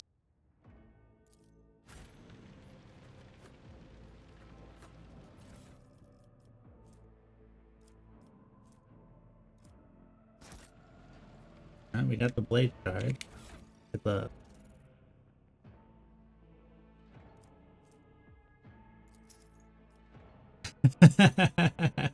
the wearer gains +5 toughness if their intelligence is less than 35.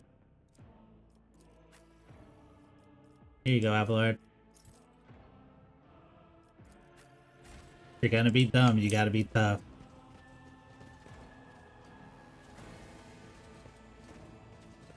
Thanks for the help, guys. You know, anything, a pistol, a stray grenade, like, would have been helpful. I tread a path unexplored. The air. Rivor, Master Helmsman, systems status report. By the Emperor, it's the Seneschal.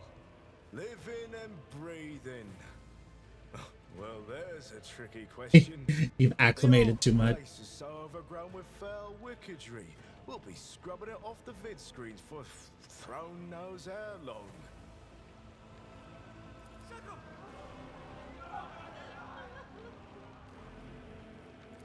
Restore the Vox channel to the Navigator's Sanctum.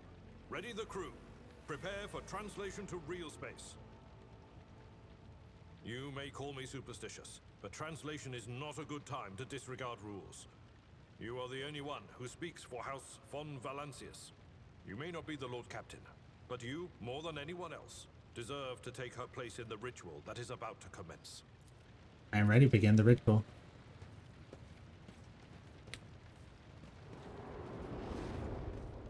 Time to sit in the chair.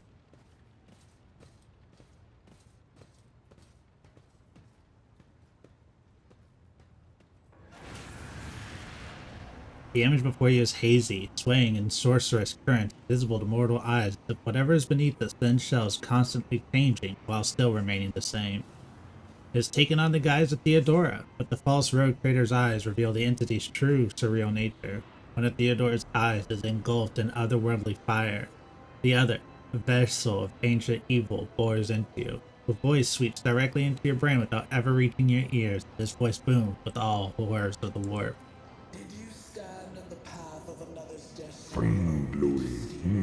Hey, Possum! Claim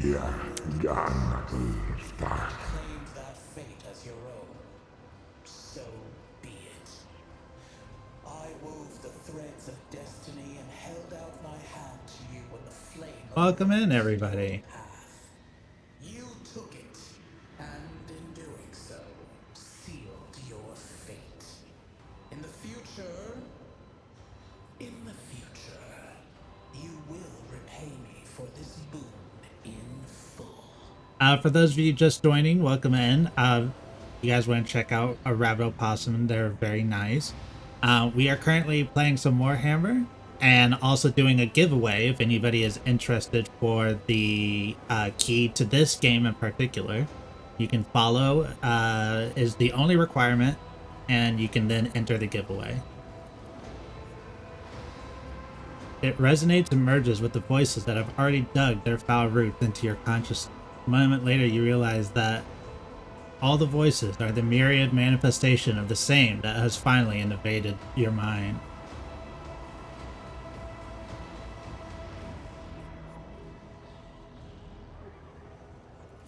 Indeed, for the boundless truth encompasses all. Merely one part of it reached out to you. And answer you did. You could become the new champion. The aspirant vowed to return with a trophy. A relic that could serve the edge of daybreak. That fate was assured, and the steps chosen. And yet, you broke the unbreakable when you took the aspirant's place. I see you. On the day when the final dawn rises over the Iron World, I see you by my side on that day. The day of my resurrection. Your image is woven into the tapestry of things to come.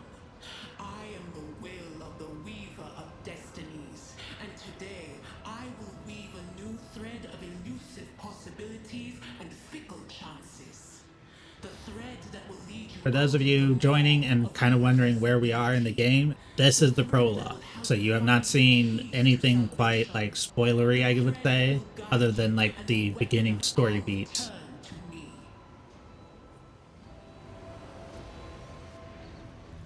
The path is set, child of the dawn. The thread is woven. Follow it, servant of mine. I haven't played any 40k in a long time. All their games are always so much fun. For full context on how long this game is, I've done a full playthrough. I think it was like 22 streams or something like that. So there's easily like, I'd say 70 plus hours of content in a single playthrough. This is a like epic campaign.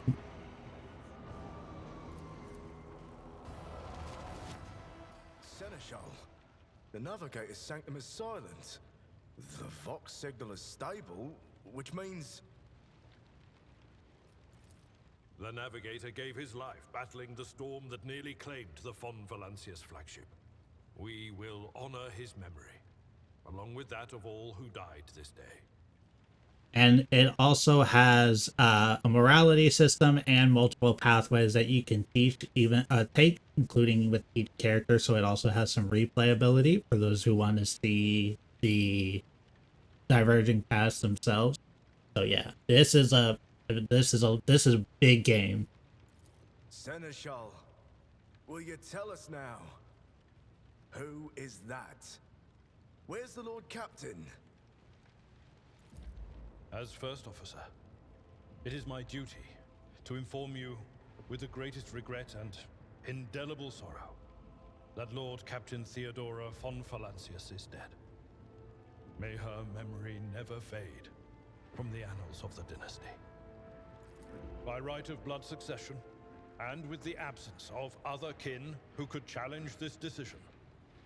Oh, put the crown on my head. Come on now. It is hereby declared that the successor to Theodora von Valancius is her heir, the rightful inheritor of the Warrant of Trade, and the title of Rogue Trader. The official ascension ceremony will be held at a later time. In the interim, have you lost your tongues? Hail your lady. It is because of her toils that we all still live.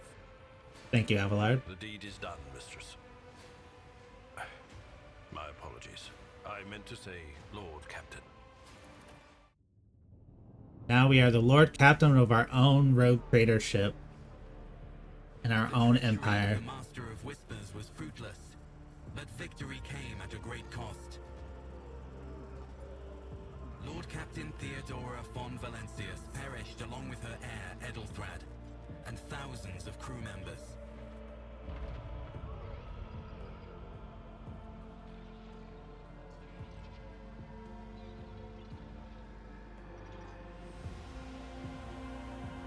Yet hope remained, for the second in line to the rogue trader dynasty survived. At the cost of many sacrifices made by the Lord Captain in the name of her own ambitions.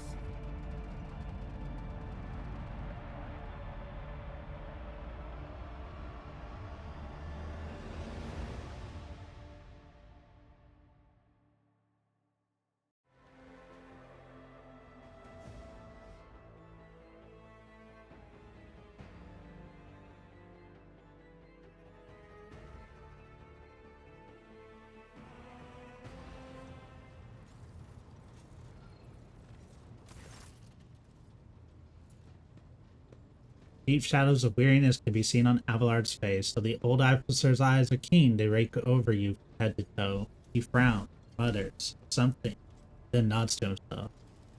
Well then, your ladyship. You cannot help but notice that the Seneschal does not know how to talk to you, or where to begin. His hesitation brings an voluntarily smirk to your face, as though something else entirely is gloating at the old officer's confusion. Seeing your smile, Abelard pulls himself together. You must now hold your first officer's briefing in your new role as Lord Captain. For many of those who are about to join us on the bridge, this will also be their first briefing. You sustain massive losses among the senior and middle-ranking officers. Some posts have had to be filled by the deputy's deputy, while others go unfilled entirely. Now the deck clans are deciding who will take over the leaderless crew.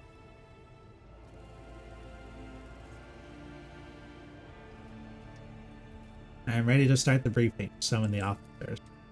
With a gesture, Abelard relays the order to the adjutant at the far end of the magnificent chamber.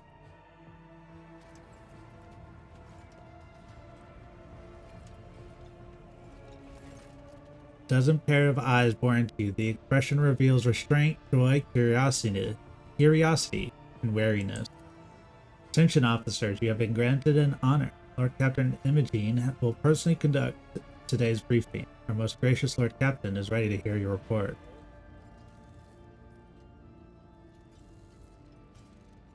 Perhaps you would introduce those present, Abelard. As you wish, your ladyship. Vigdis Suri Otta of the Ptolemine line, our new Vox Master.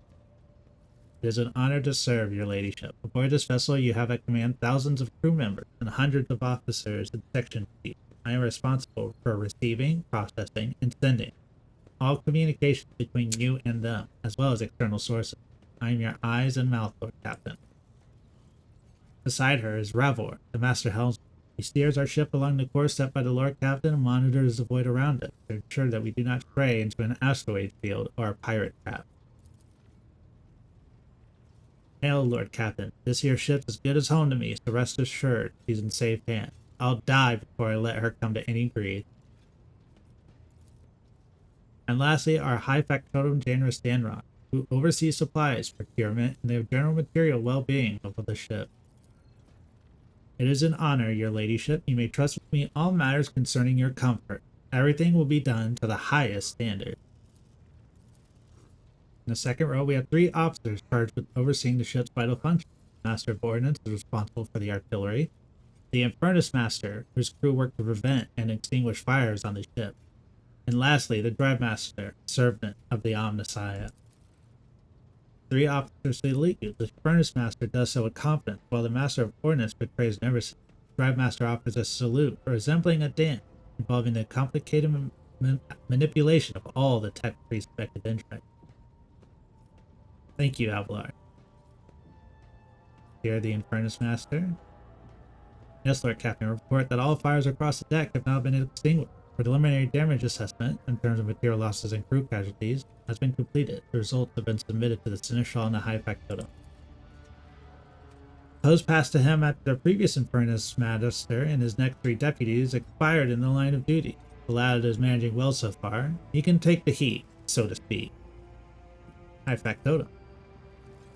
We are toiling day and night to compile a full account of the losses. The task will require next to no involvement from your ladyship. I will personally ensure that all damaged components are given into Tech Priest's hand for attention, and that all of those supplies are replaced. There is only one resource that I cannot repel in it single-handedly, and that is people. We have lost more than 2,000 crew members, and unfortunately this number is not confined to the scum from the lower decks, which are easily replaced but also include trained professionals. We will be able to make up our losses on the nearest planet, Rykad Manor. However, the planet, the whole system in fact, belongs to the Winter-Scale Rogue Trader Dynasty. We cannot simply begin recruiting on the planet without first coming to an understanding with the governor. In that respect, I am powerless. Negotiations at this level are a matter for the Rogue Trader. Especially true given Caligos Winterscale's penchant for attacking first and asking questions later. The kind of thick-skulled thug who usually installs as governors on his planet. Master. Lord Captain, the foes that set upon the noble void ship destroy the repositories of hundreds of machine spirits. The great warp engine entrusted in my charge is unharmed, thank the Omnissiah, but its warp spirit earns its dead brethren. We have not yet identified a prayer protocol capable of assuaging its sorrow and anger. With great sorrow, I also report that the Engineer Prime, Overseer, and spiritual authority of all tech priests on board fell in battle. Magos was betrayed by the little flesh that remained part of him, a most terrible loss.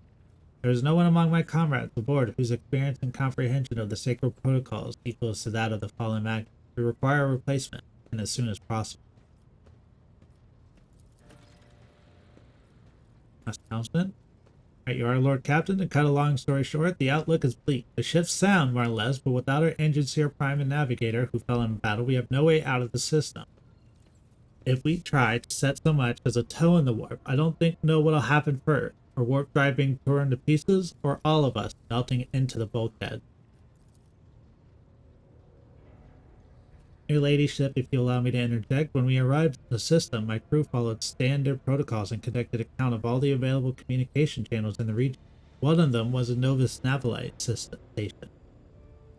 The station maintains complete box silence, but even its presence here inspires hope. To have located a navigator in the very same system is an incredible stroke of luck, a true blessing from the God Emperor. Sharp bolt of pain lances through your skull after this response to what you just heard. You understand that it is not the God Emperor you should thank for such good forces. The words of the daemon that appeared before you during the translation of the real space echo in your mind. I am the will of the Weaver of Destiny. Today, I will weave a new thread of elusive possibilities, thick of chance. The thread that will lead you out of the maw of irreversibility. The thread that you will find the keys to salvation. Power up to you, I'd grab this chance with both hands, or else you'll soon be eyeing up asteroids to use as your new residence. In slightly less shitty news, we can go round and round this system till our heads are swimming as long as Prometheum and supplies last. If any thick as rock shit lowlights come stepping around, we'll be able to take them out, so don't you worry on that score. No, my job's simple. Maintain the arsenal and fire where I'm told, but just ask anyone. We've got no able crew, no Lord Captain. Master of Ordnance, you forget yourself. So what? The ship's in ruin. Every second officer is dead, and now we got a Green Lord Captain who's supposed to lead us to void knows where. Silence, Enforcer, seize this mutineer.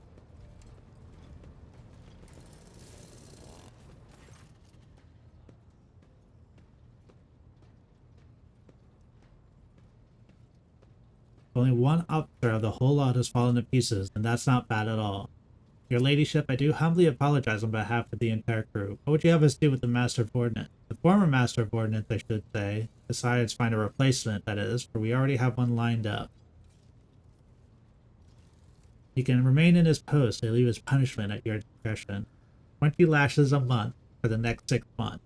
Deprivation of officers' actions and privileges for the same period, with the option to extend. Record that in his file. Cease your sniveling. You disgrace yourself and your entire clan. The hysterics are over. Let us resume. Master Mora stands up, wiping the blood from his broken nose. His face is a picture of shock. What just happened seems to be dawning on him now, the knowledge of the fate he so narrowly escaped. To summarize, we have sustained serious losses in crew members and require a new Engineer Prime and Navigator. Is that all that is preventing us from continuing the voyage? Precisely, Lord Captain, but bear in mind that this will not be the end of our trial. The ship system must be properly inspected for major damage, which can only be carried out at a football station. Home to only dockyard in the sector, but we'll never reach football without first solving these 3 immediate problems. Thank you for all your reports, Miss. I am not like Vulcan, who can take a suplex into a reactor.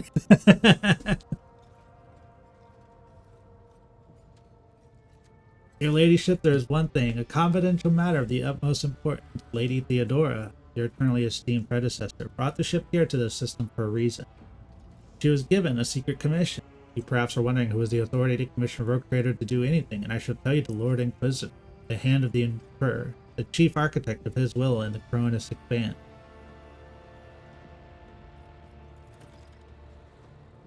What is he to do? Lady Theodora was to seek out the Lord Inquisitor's right-hand man, on Heinrich von Cologne, an interrogator, you understand. All I know is that he is somewhere in this system. We must find him and offer whatever assistance he requires. And then deliver him the football in the Furibundus system. Finding him with any more information go on will be difficult, but Inquisitor is an important individual. The authorities in the system, either the Navis Nobilite or the governor of the Reichsrat, may know something. That is all of it, your ladyship. You have a great deal of work ahead of you, but it is mere taste of the daily burden of a rogue trader. Soon you must take up the reins of the Von Valances Protectorate.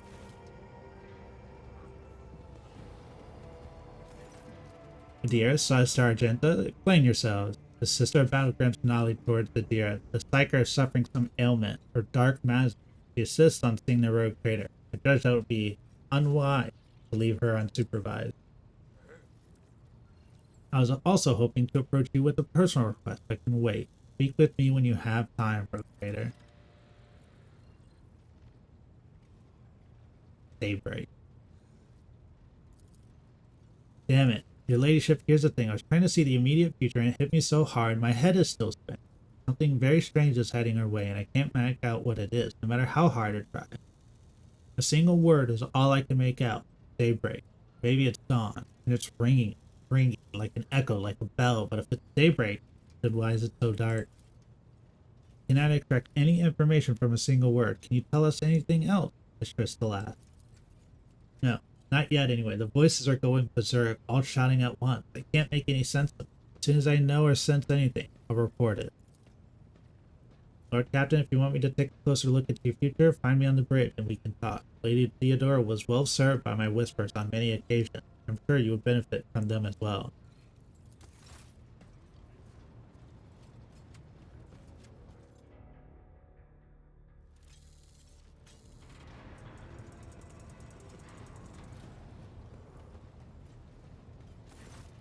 Rogue Trader. I indeed have a request, Rogue Trader. The accursed servants of Chaos who assaulted this ship took the lives of your loyal crew members, and they orphaned many children, including the progeny of the brave officers who defended their posts until the bitter end. I don't know what customary practices there are for cases like this in Von Valancia's territory, but in the world I'm familiar with, the children of such brave souls could expect to receive some special consideration. Perhaps the Rogue Trader could meet with the orphans? I will meet with them. No formalities. There's children of people who gave their lives. I will pass on your instructions.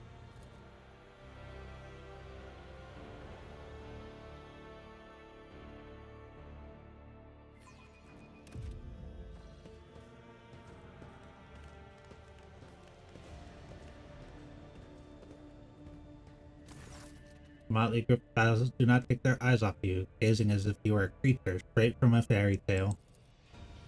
Our indefatigable sister has keeping the eye on these pups. There's hardly Scala Progenum in here, but we have provided the orphans on our ship with adequate care and instruction. Everyone's the master of this ship has appeared before you, the one who guides it through the darkness of the universe by the Emperor's will. Greet your Lord Captain, the Rogue Trader of House Von Valancius. He noticed Infernus Master Heinrich Montag stands a few paces away from the orphan. He He watches you with approval and bows respectfully when you meet his gaze.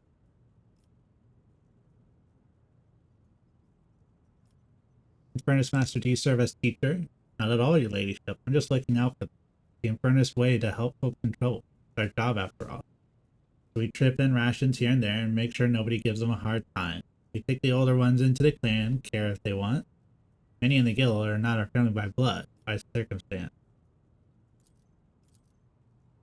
The teenagers keep staring at you. The girl who has remained close to Argenta smiles uncertainly. The skinny pale lad tries to throw his shoulders back and stand at attention like a soldier. Only a few teenagers at the far end of the row sullen and not particularly impressed.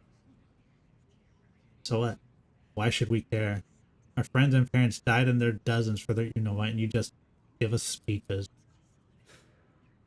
Argenta quickly turns to the boy. A flurry of emotion flashes in her dark eyes like she wants to both calm him and scold him for his impudence.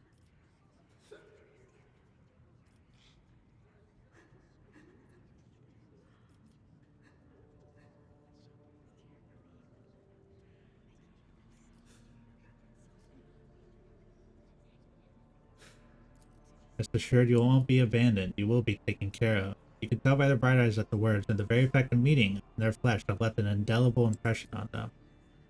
Young ones, you won't recognize them in a year or two. They will learn to salute and speak only when permitted by their superior officer, but right now, clowning around is all they know.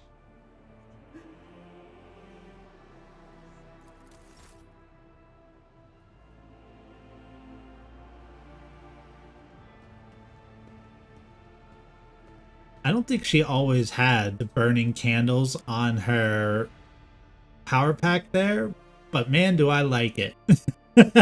That's sick.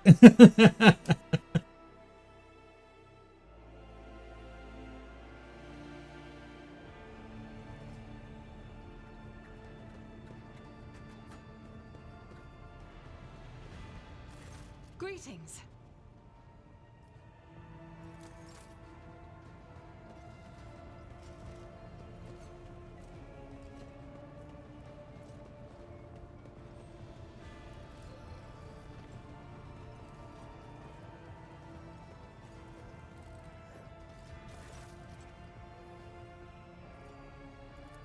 All right, let's hear what they're whispering about you.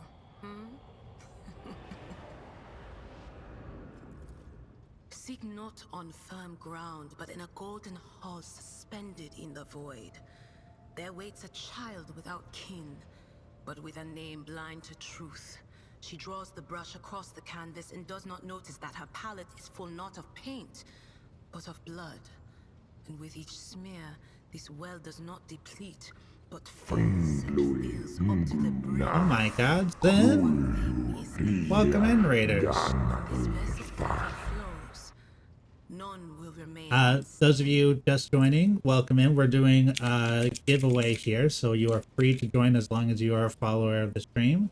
For those of you seeing the Raiders come in, Zen is a wonderful horror streamer. They play a lot of very similar games that you probably have seen me play on here. Please give them a check out. They are wonderful. What were you guys up to today? Among the blind men and false prophets, a red-robed sage seeks the answer to Voices of the Void? I need to try that. He does not know that it is not the answer he must seek, but the question that will draw everything into focus. Will you help him, Rogue Trader? But mark that sometimes ignorance is sweeter than oblivion. A chained hound chases after glimmers of the aurora. 0.9 just came out, so I've been having a lot of fun playing. You should have to give it a try. It is free. Wow, that's pretty damn agreeable. Pick it up. Will you become his mistress, or merely another beast in the pack of his true lord? The glow of dawn bursts forth from its prison. Dungeon walls cannot contain the dark essence wallowing in the dust. A naive cub pushes I hope you feel better, and thank you so much for the raid. One that holds death in twisted glass. Cherish it or cast it off as a burden. The sword of change has already been raised. What is one more life to it? I'm sorry, Lord Captain. The voices are going wild. I can't make out a thing. I'll try to rein them in somehow, But for now, of course, all...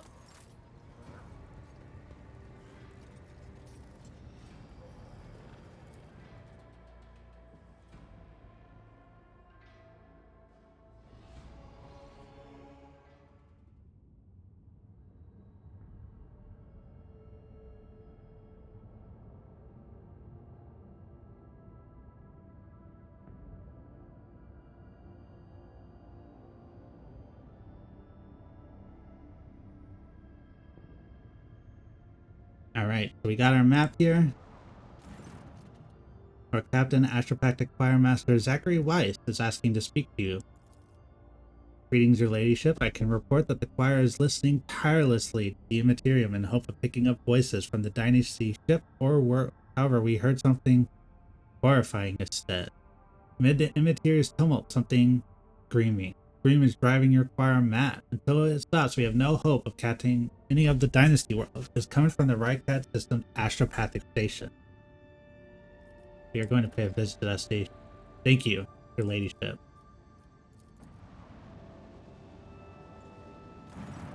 Lord Captain, reporting the heralds of the Navis Nobilite continue to maintain block silence, perhaps due to Urak 5 being off limits to visitors. We intercepted signals from their beacon, drifting in the station's orbit. The demands are clear. We are told to turn the ship around immediately. We've also detected an accumulation of space debris near the station docks. Presumably it is the remains of interplanetary shuttle. Perhaps the esteemed Navis Nobilite house requires aid, and therefore cannot respond to our box transmission.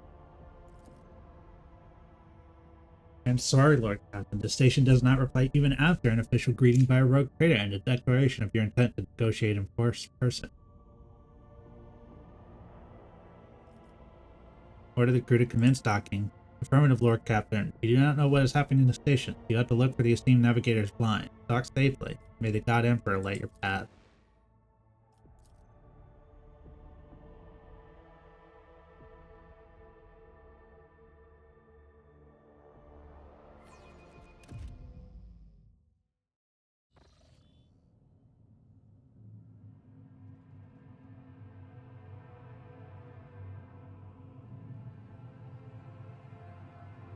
Pathetic worm.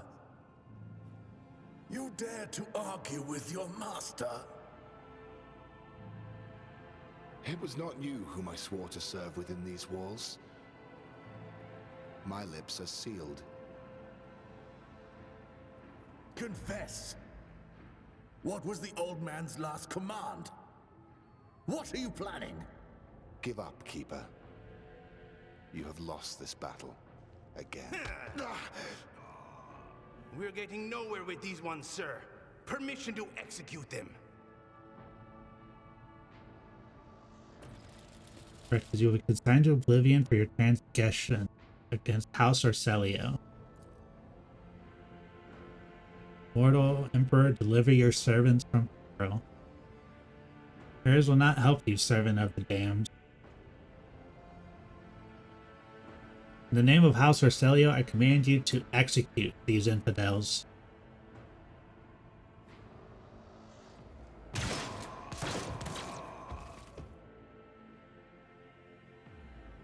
Not a step further. Master, we have some strange guests on the station. Step back or release the horrors of the Sea of Souls upon you, Emperor, be my witness. Abelard, if you would be so kind. The Seneschal takes a deep breath. Before you stands Her Ladyship the Rogue Trader, Imogene von Valenti, heir to the greatest protectorate in the Coronis expanse and bearer of the sacred burden to trade. Allow me to point out that Nobilite custom requires the Lord Navigator to introduce himself first, but given the unusual circumstances of this station, Her Ladyship the Rogue Trader is willing to turn blind eye to your hostility. Just this once. In this case, I shall turn a blind eye to your unceremonious invasion, but just this one. Very well, allow me to introduce myself. Before you stands Felix Christopher Ogden, keeper of this. So you did not arrive to offer support to the trader. This is great news. Having said that, you must understand that Urak 5 is a holy sanctum of House Orcelio, and the path to it is only revealed to a select few. It means me to say you are not on the guest list. was happening on the station. Betrayal. The most banal thing in the life of the Nobilite, don't you think? I was stabbed in the back by my closest friend, Theobald Orselio, second keeper of Yurok 5, and my men. On his instructions, my own people sabotaged the generator, blew up the shuttles, and brutally massacred the loyal servants of my mistress. Most unforgivably, they dared to take her prisoner. Priest, I swear by the throne's light, their souls will perish in the darkness of the void.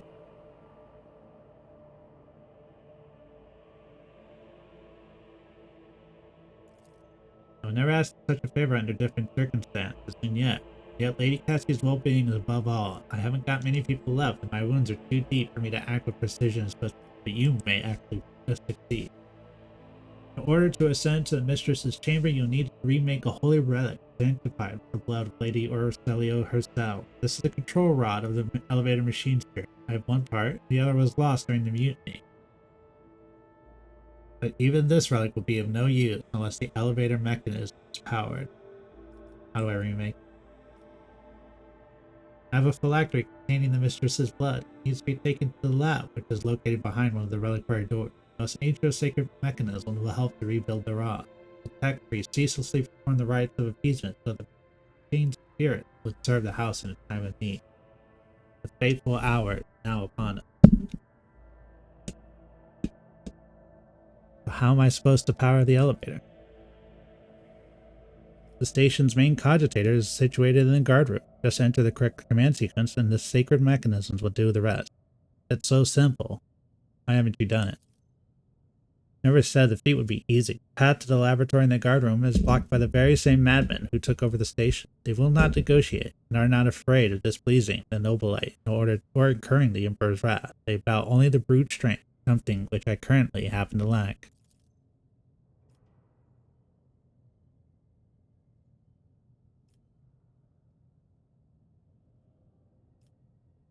I will rescue your mistress. I require that House Orselio signs a contract.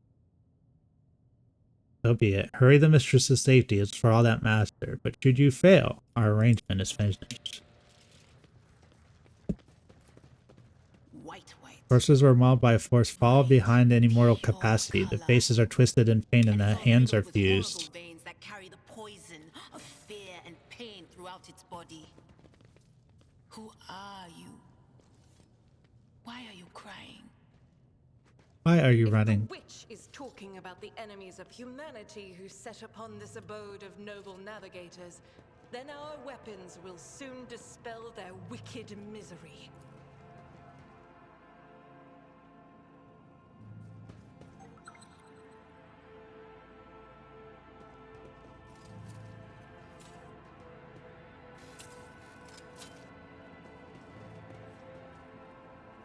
The conspirators are trying to...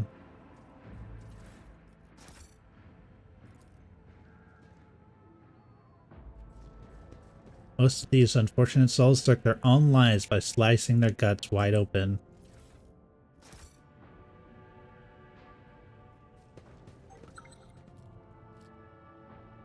Stand firm, we must not let the miscreants defile House Orselio.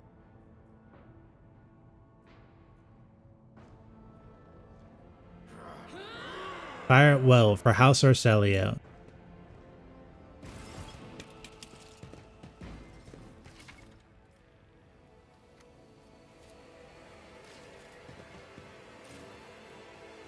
Oh, that sucks. I was trying to get loot.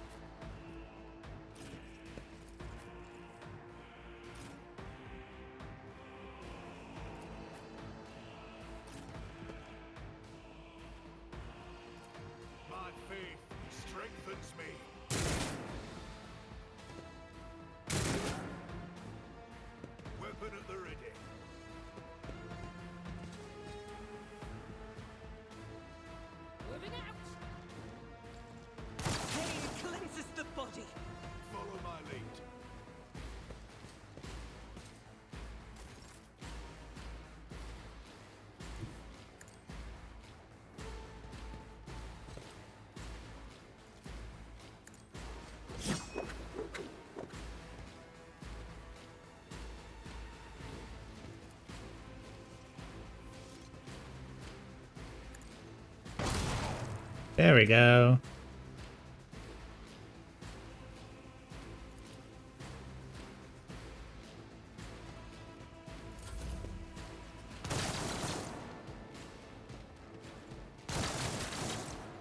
Ouch.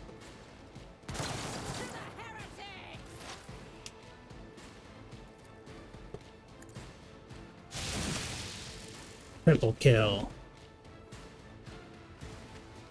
Oh, quad. Oh, the damage overdue. Okay. That was really helpful.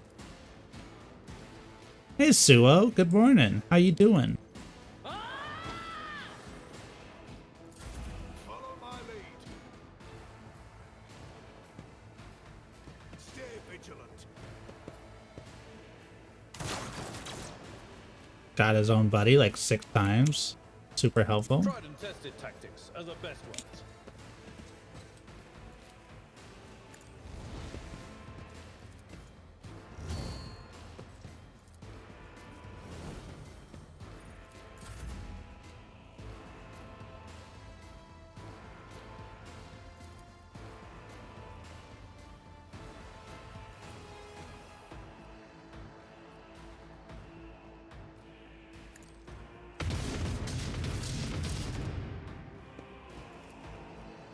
Right, sleepy but already. How are you? I'm doing okay. We're doing a current giveaway, so if you're interested in this game, you can enter in for the ticket. That's completely up to you. Don't feel like you're required to or anything. I know this style of game is not for everybody.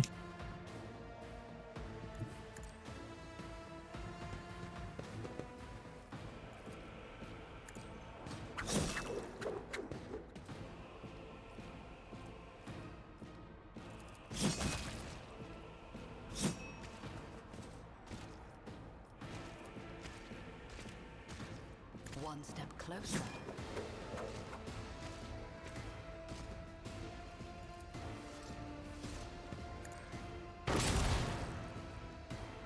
Double kill.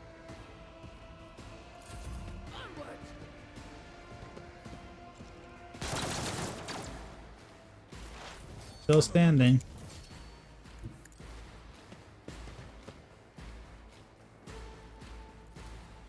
Nah, you're way outside the range.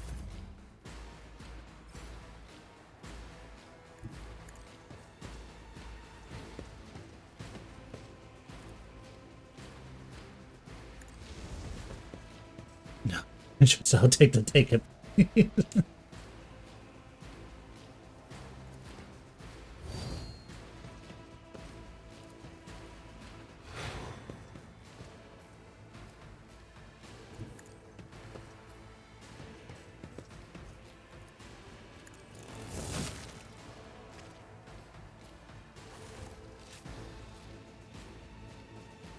Everybody here.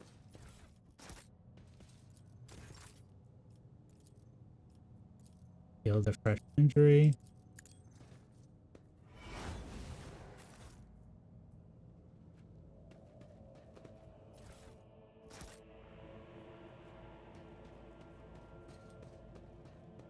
You just exclamation enter and you can join into the raffle.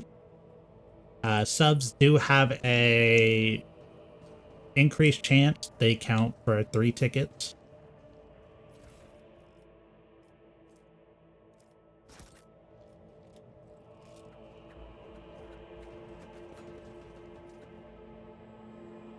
The world will bow.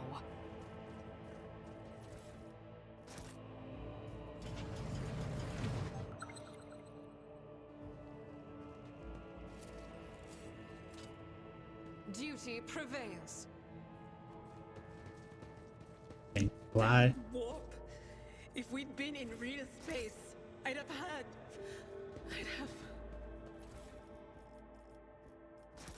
He's currently freaking out. Wailing witch.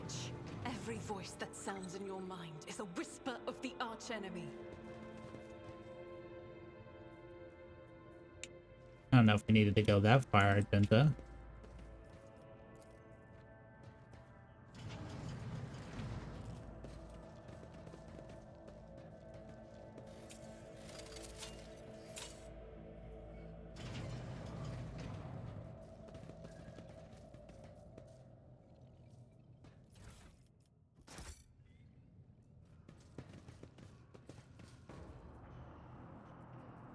Did you hear the screams? Move! Sir, are you alright? We can't hear anything.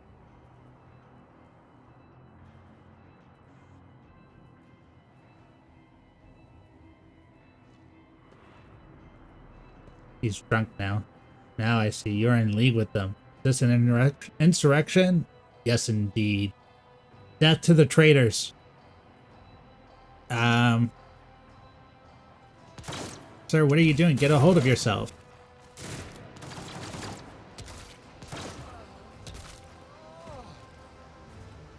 Damn.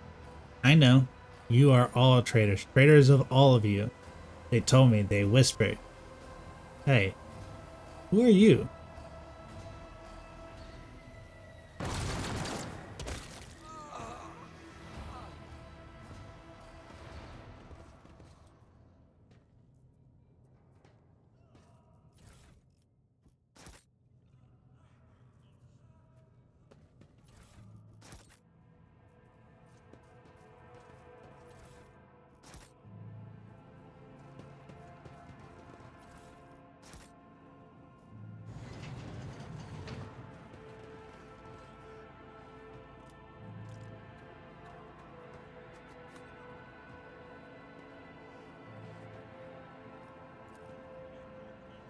Strangely, the archenemy's twisted influence has found its way into the station.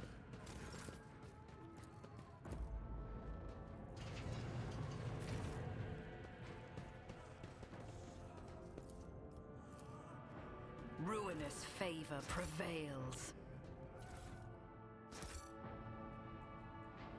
Exclamation enter.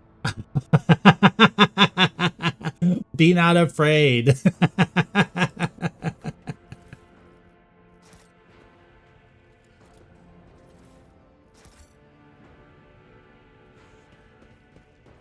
You know, I think you're one of the first people to activate that one, Sue.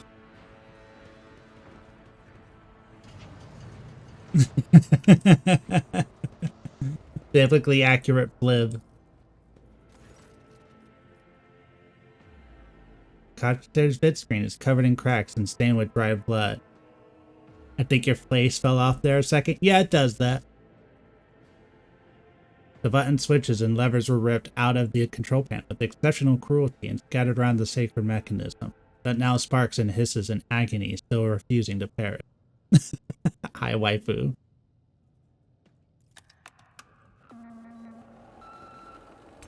You turn a few of the remaining dials and pull the activation lever. The cracked vid screen of the sacred engine flickers. The cogitator's inside emits creaks and groans, and the lumens oscillate at random. It takes a while, but eventually the machine spirits do grant you access to the cogitator's system.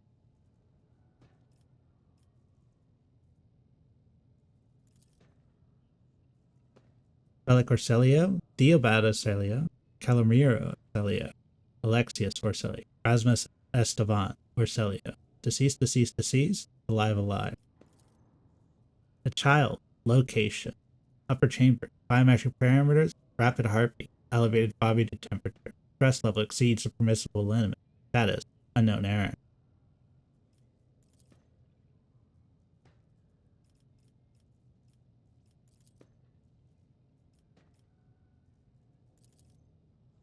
Ah, failed.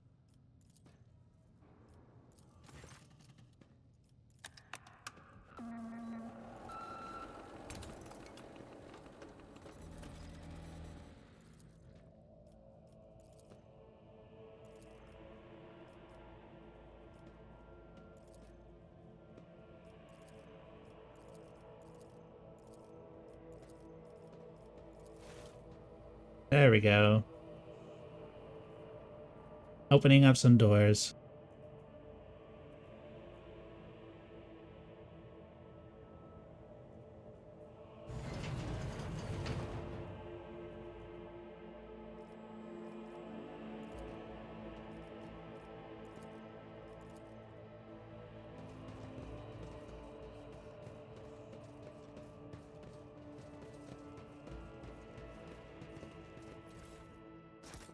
Ooh, some goggles.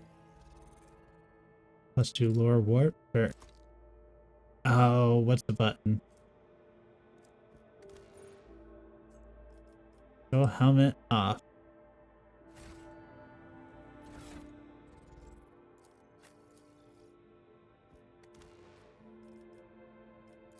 Nothing is worse than in video games where you put a helmet on someone and it just looks ugly as can all be.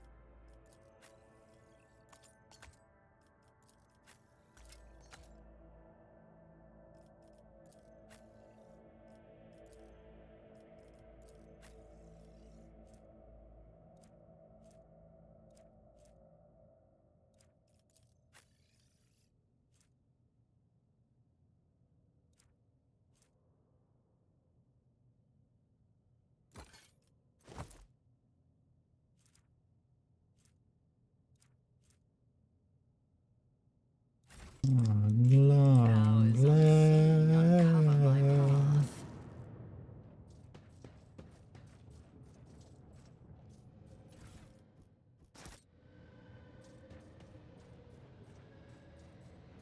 I hope you guys have all seen the Long Man commercials.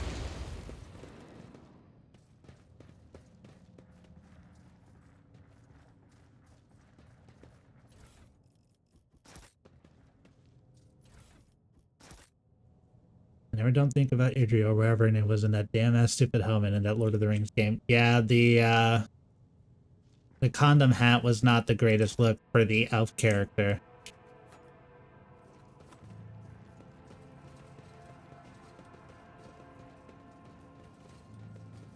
The world trembles beneath my feet.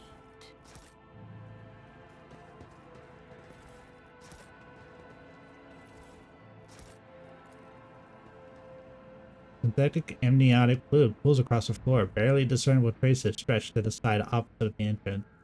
I almost stopped playing. Yeah, when the cosmetics are that ugly, it kind of does hurt.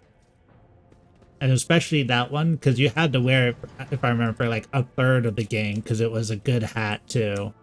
So it took so long before you were able to find something to get rid of it.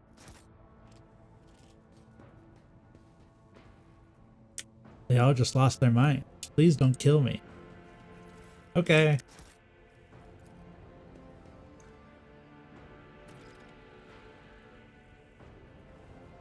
For so long. Yeah.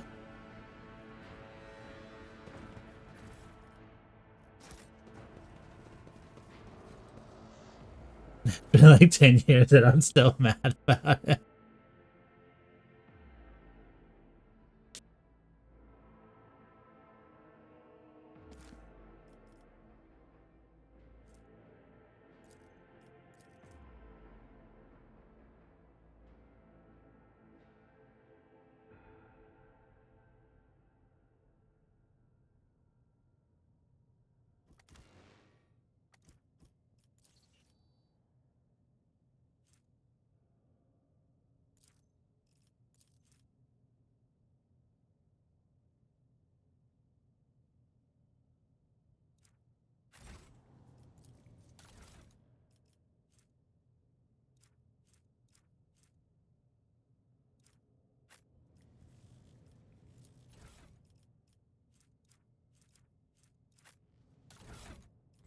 What's the combination of these?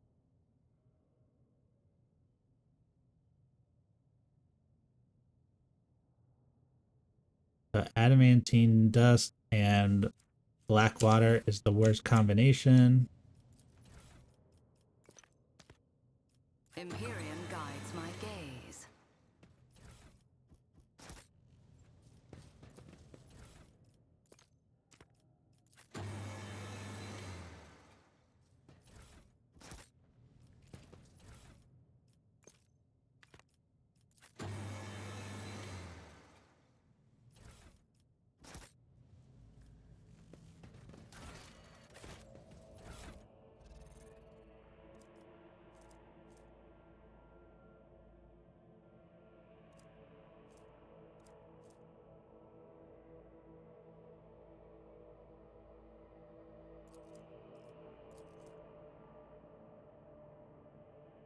H40KAO malfunctioned.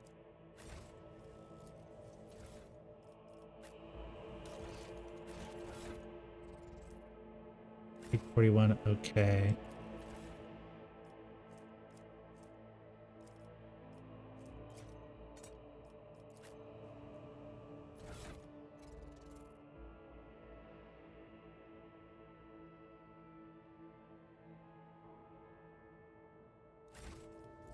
issue is the navigator. Have a good night, Possum. Thank you so much for the raid. I hope you have a good night. Double check before. Yeah, if you win the ticket, I'll DM you the code and let you know.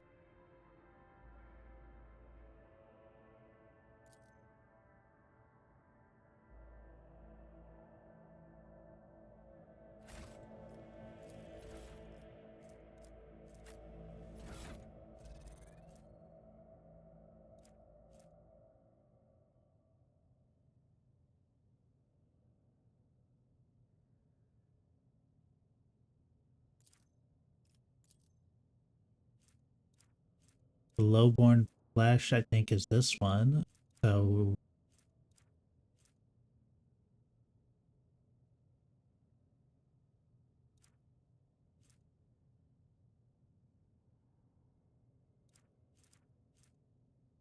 do not use acid under any circumstance.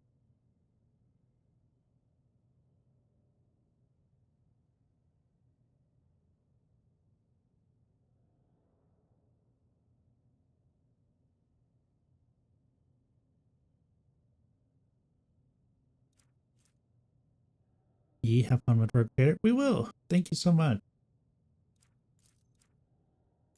think Crystal does.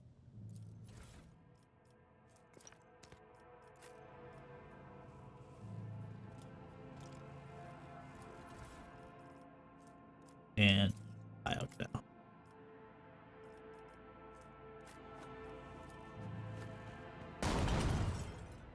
Nope. Oh well.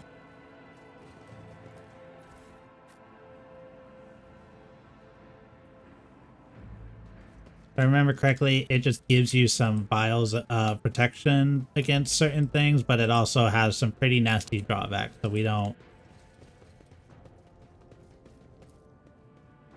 are not that down bad because we didn't get it.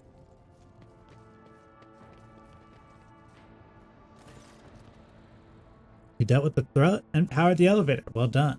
Plus you brought the activation rod as well. Remember, every second of hesitation may cost my mistress her life.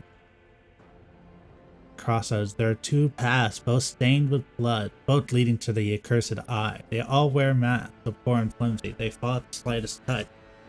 One hiding, a blind man, another a traitor. Thank you. Everything is clear now. The station has enough problems without your sorcery, Psyker. The madmen I fought were convinced that we were the traitors.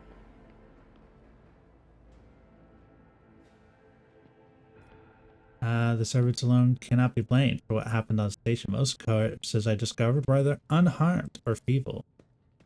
You really think mere servants could plan a coup? The senior officers are just as guilty. Half of my guards butchered one another because they suspected treason. As for the real culprit, the coup was staged by those closest to the mistress. Destroying the shuttle, shutting off power, and disabling the security systems. Too many things required special access available only to the keeper. As I'm sure you're aware, there were two keepers.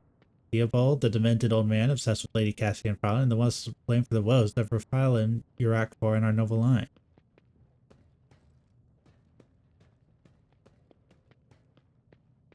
You're very lenient.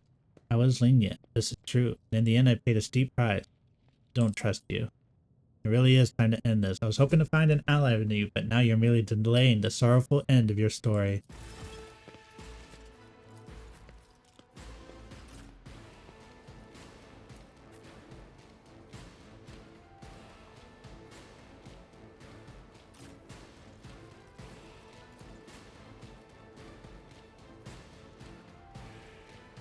Okay, so here. There.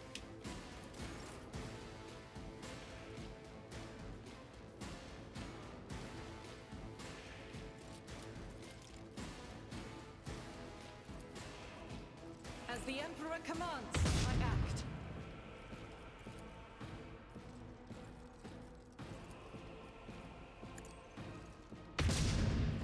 Get damage.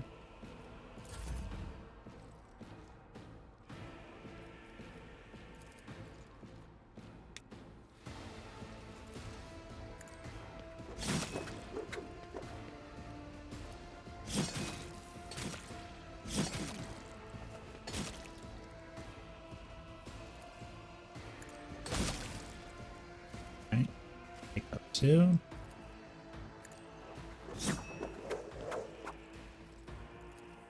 And we kill. No, but we did a lot of damage to him, and he doesn't go soon, it looks like, so we might be okay.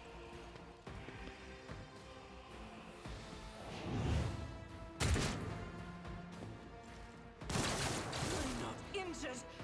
I'm enraged.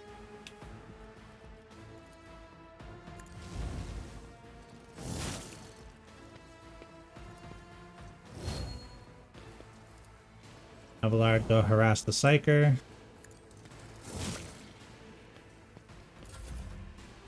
Weather the storm. Defense.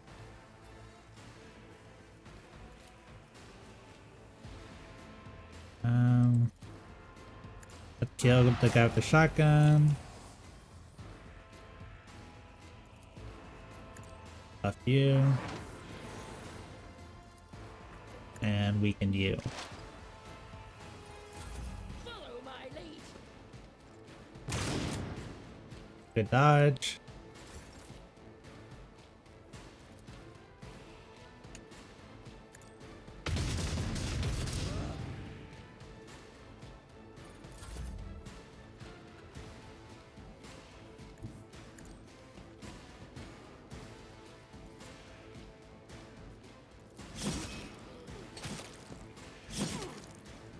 I will delight my masters with your demise.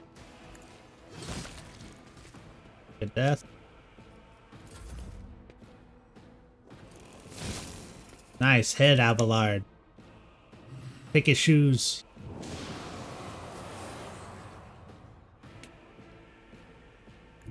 Alright, gonna pivot.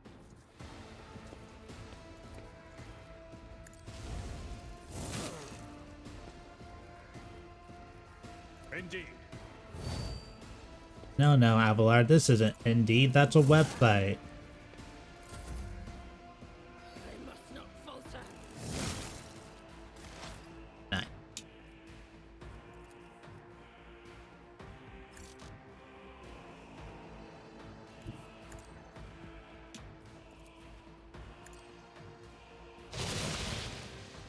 Oh, the bounce back on it is so good.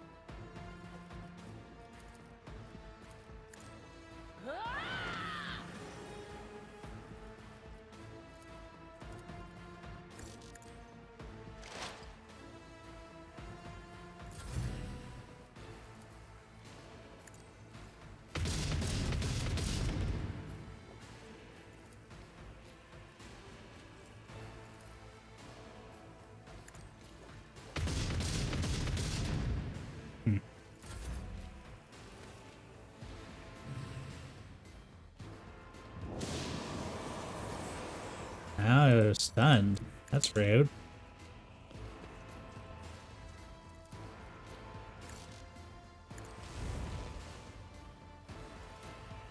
It will be done.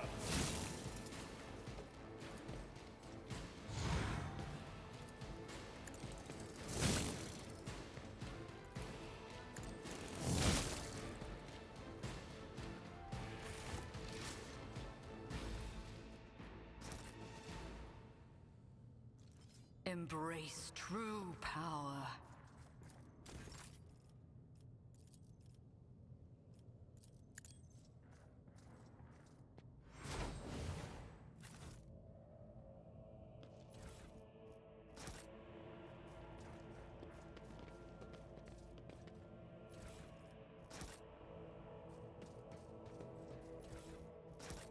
Not the shotgun.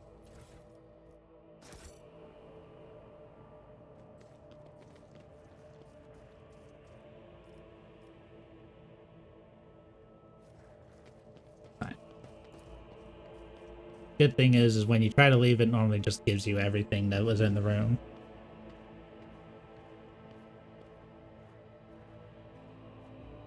Hey Beanie Poo, how's it going? You finish up your edits?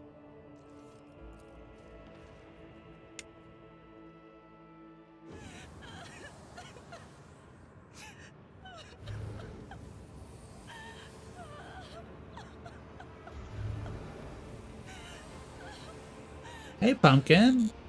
How you doing? The pale figure with unnaturally long limbs covers her face with her hands, which are deformed with talon-like nails. Going well, I'm almost done. Good and bad? Uh-oh. I hope things pick up for you in the good way and not so much the bad way.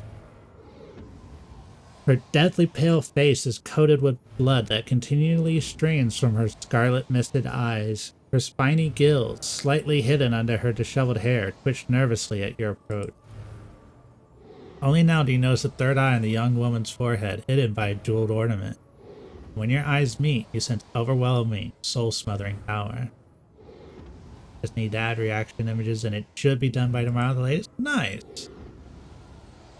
You are enveloped in despairing grief, and an invisible hand closes around your throat, cutting off your breath. Your limbs seem to fill with blood. Your heart hammers in your chest, and the desire to turn to flee from this room, from the station, almost gets the better of you. At the last moment, it pushes you master your emotions, and your will pushes back against the illusion, forcing it to retreat. Going to bed. Have a good night, waifu. Thank you so much. As if my own little pals were bad enough, now this one's barging into my head. Someone stop her. Heresy.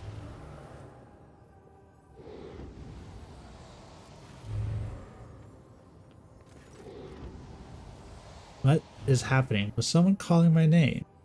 Are all the betrayers dead already? And who are you? Imogen. It is a pleasure to make your acquaintance. Pardon my manners, Imogen. I did not expect such gracious acquaintance in such a time of great sorrow for our house. What is this? I feel faint. The heavy-set old man who has been kneeling nearby erupts into low sobs. His eyes, swollen from crying, dart desperately around the room through the veil of ignorance has been ripped away from it. The child. Lady Cassia, where are you? Throne preserved. You. The old man shows, revealing his face to you. His throat with jet-black veins and his bulging, milking eyes bear a striking resemblance to those of a dead fish. A sickly sweet scent assaults your nostrils as if the old man's flesh is rotting inside his decaying husk. My eyes fail me, for they are unable to make you out as either enemy or ally, warning you, one wrong move will bring the wrath of House Orcelio down upon your head. Watch out, Lord Captain.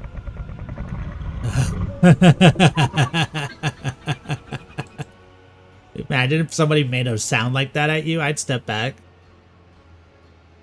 This one's so deranged, it's making the whisper shriek like crazy. He might just open that eye of his.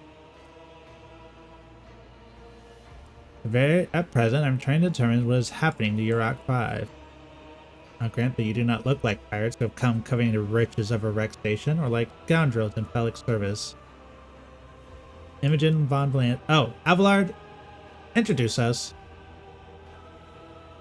Her ladyship, rogue trader Imogen, heir to the greatest protector in the Corona's expense, the bearer of the sacred warrant of trade, extends her greeting.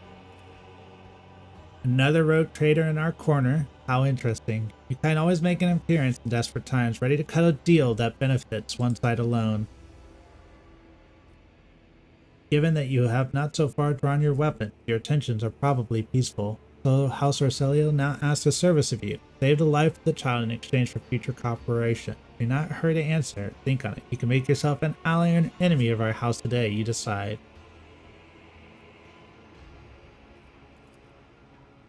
Save the sacred child. Take her away from the station. I fear I do not have long left. Save the child and deliver safety to Regent Aranto, acting head of House Orcelio and the Corona. Rest assured that the reward will be worth your effort. I know we came here for a navigator, but after everything we've seen, I've got some reservation. Such a fragile thing with such a heavy burden on her shoulders.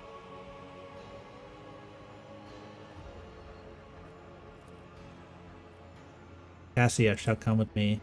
In my very first playthrough, Cassia was wife. But do allow us to say our proper farewells.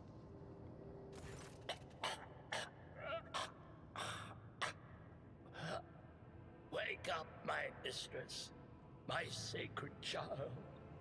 It is all over now. It is over. What happened? You. I remember you. Have you come to save us? Child, please, listen to me very carefully. One last time. You will now embark on a voyage with this lady to rejoin the house and its regent in the Corollas Expanse.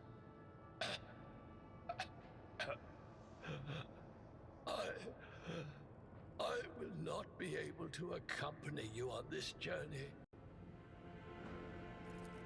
No! Not you too! Don't leave me alone in this violet-brown haze! You're coming with me! Your mistress is giving you an order. Do you hear me? This is in the Warhammer universe, so you got it on the nail there, Pumpkin. Mistress, I fear this will be your only order that I dare to disobey. I am the keeper of Urak 5, and alas, I have less than a day left in me. Allow me to serve you one last time and honor my final duty to House Orselio. I will remain on the station and destroy the secrets it holds. Oh, Theobald. Regret that we had to meet under such What need circumstance. have I for your regrets? I just want things to go back to the way they were before. What are you going to do to me?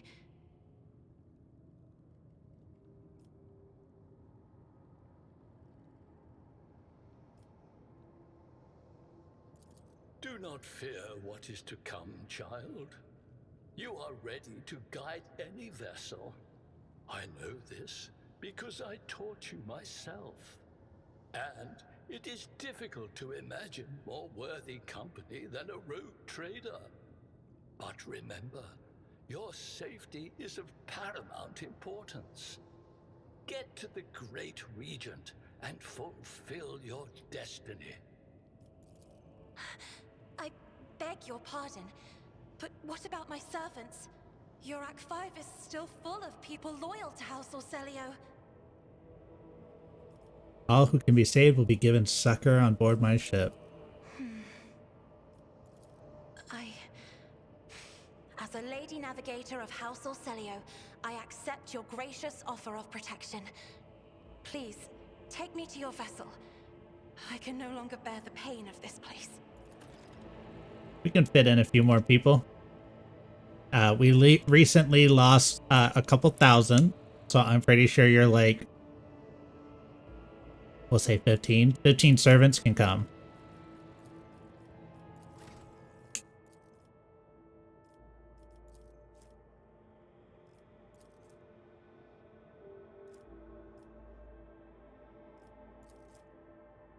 Ooh, do we want... He's probably going to be our fellowship person. And our willpower person. Go willpower, because that helps her with her abilities.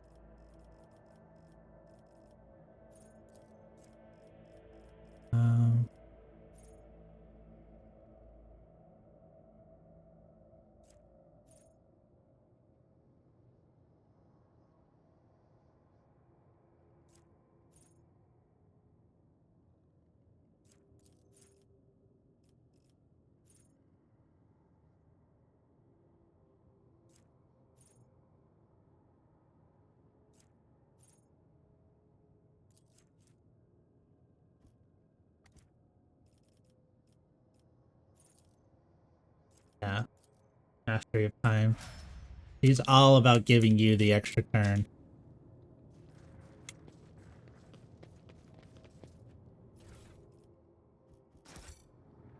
I tread a path unexplored.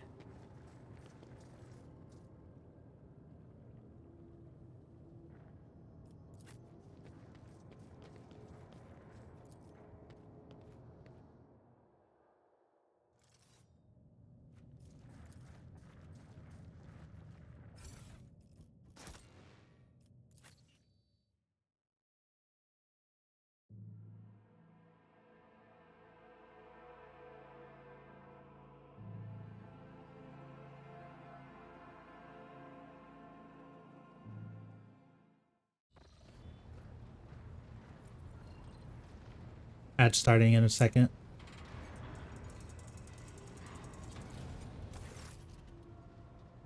Lord Captain, Lady Navigator, welcome aboard the Sanctum Navis has been prepared for the communion ritual, but if the Lady Navigator wished to rest in her quarters first.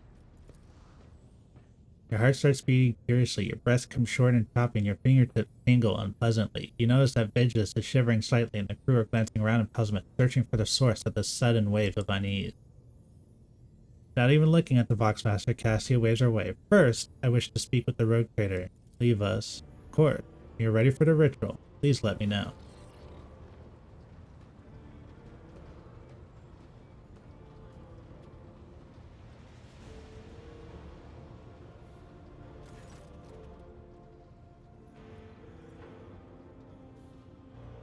Cassia sweeps her pensive gaze over Vigilus, then, lowering her lashes slightly, turns to you. What did you wish to speak about? After a few seconds hesitation, Cassia lets out a small exhale, then raises her pointed chin. I have not yet thanked you for saving me on the station. My thoughts were clouded with so much mournful ash when Theobald's heart stopped, but you acted honorably and did not exploit me in my wretched position, and for that, I am immeasurably grateful. You convinced Cassia to depart Urak 5 of her own free will. I am also deeply grateful that you saved my servants. You saved Cassia's servants, especially my valet. Uwe served on the station for more than 5 years, much longer than any who preceded him. He knows how to properly attend me during journeys through the Immaterium and what to serve me for breakfast. His presence envelops me in a cloak of amber. But now, I am ready to go to the Sanctum Navis and perform the sacred rite. I require brushes, canvas, and the best paint you have on board, but no red. I was sure that all the necessary supplies are delivered to the Sanctum. I shall take my leave of you for the duration of the rite. I ask that you do not follow. You can survive the gaze of my war pilot when it is open.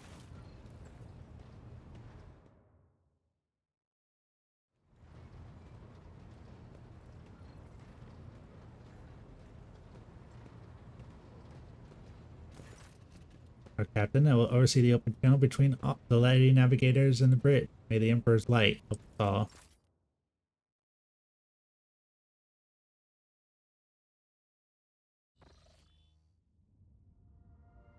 Foxcaster and Sanctum Navis picks up the susurration of clothes, highest chanting, and the metallic clicking of implants. Then the serene voice of the Lady Navigator breaks the silence, initiating communion ritual. Come here, Uwe. The exultant ring of metal freed from its scatter, the low sob of the servant, the rhythmic drip of liquid on canvas, the faint whisper of the brush. Go. Footsteps hurrying away. I see violet vortexes lashing an ocean with a million flails and umber shadows spinning over the surface in a fiery dance. A storm rising above foaming water, armadas drowning in fog. Path from one end to another cannot be seen. And here beyond the wall of glass, a daughter forsaken by her father yearns for her brother. The sun's pale disk goes in tireless pursuit of her. No, of me. Frozen rays lie that spring is here. The light is deadened. The great ruler is gone.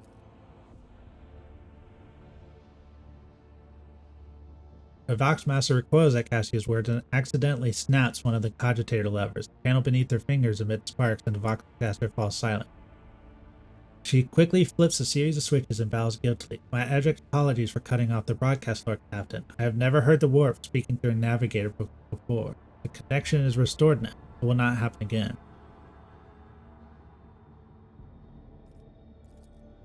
Soul-shredding screams drown the Vox transmission. The servants in the Sanctum Navis are howling and shrieking like wild beasts, moaning in pain, their throats raw from the strain, and then, sudden silence. The dull thud of dropping bodies proclaims their fate. It appears that the servants were part of the Lady's Navigator's rite, as it was for her predecessor. I'll arrange for the bodies to be removed from the Sanctum Navis after the ritual, or what is left of them. Oh my god, is that my boyfriend? Hey, Nat. Welcome in, gamers. What were you guys up to today?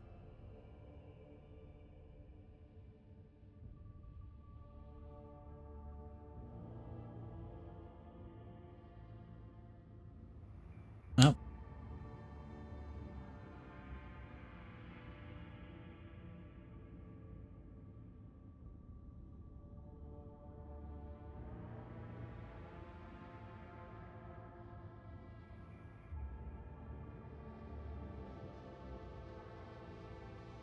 There we go. We should be back. Welcome in, everybody. What are you guys up to today? Did the raid crash the stream? I don't know. I think I need to fresh reinstall OBS and maybe talk to my ISP. Just for you guys joining us, we are doing a giveaway of this game. It is a Warhammer RPG epic style saga. We did RE6. I'm so sorry. It's exclamation enter to join the raffle. All the followers are, you have to be a follower. You get 1 ticket. If you're a subscriber, it counts for 3 tickets. Not the apology. How's the first campaign going? You guys are only doing 1, if I remember correctly. Not that bad, but that's because I'm playing with Nat. That's fair. It is the company. Thank you guys for entering. It was actually pretty fun. Nice. The only thing I hear is that it's long. But Leon's is the most RE-esque. Yeah, and I hear Ada's especially gets weird. And Cheryl's. So, but welcome in. Fun just hates me. Why? I don't think that's true at all, Kira.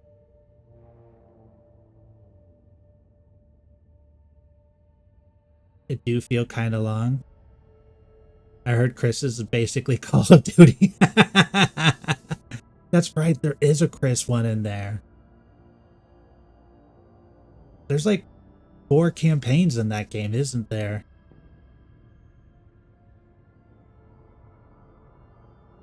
Good luck.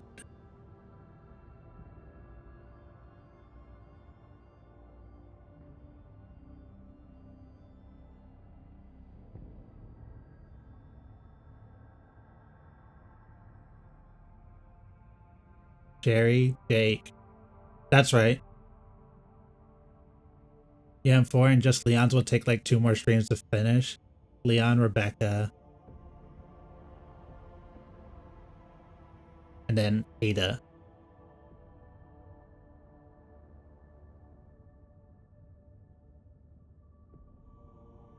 Because it's like, if I remember correctly, it's Ada and Random Goon.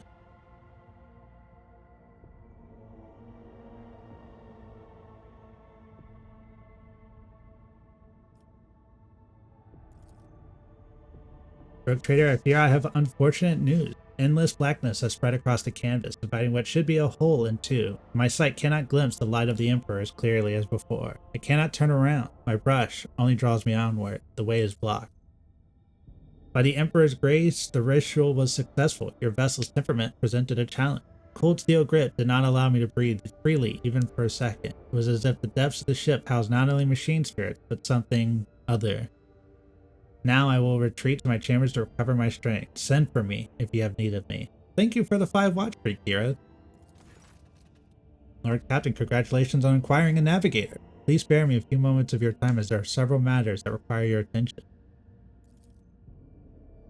Had you opted to begin your visit to the Rycat system with a different destination, the system could have become critically unstable. Fortunately, the decision to immediately visit, representative of the Navis Novolite, brought us time. We can either focus our efforts on disassembling the station, procuring technological components for our own vessel, or attempting to save as many valuables as we can.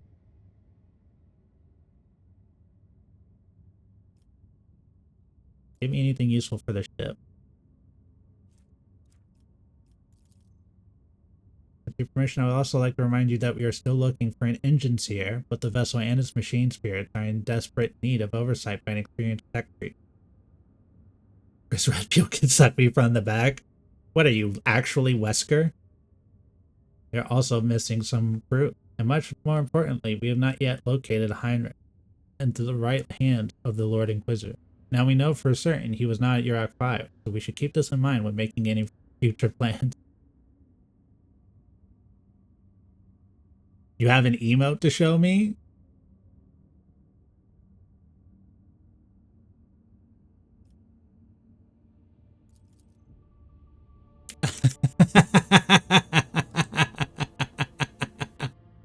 What is that? That's crazy.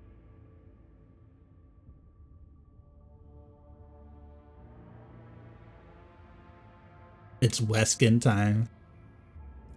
He's dorking as Albert. There's some commotion in the officer's deck. The Lady Navigator has left her quarters and is currently in the wardroom, where uninitiated crew members are shunning her in terror. Perhaps you should go find what has brought Cassia to the deck.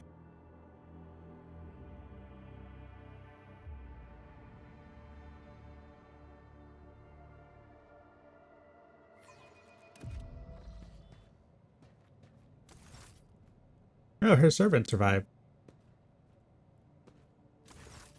Lord Captain, my apologies. I did not notice your entrance.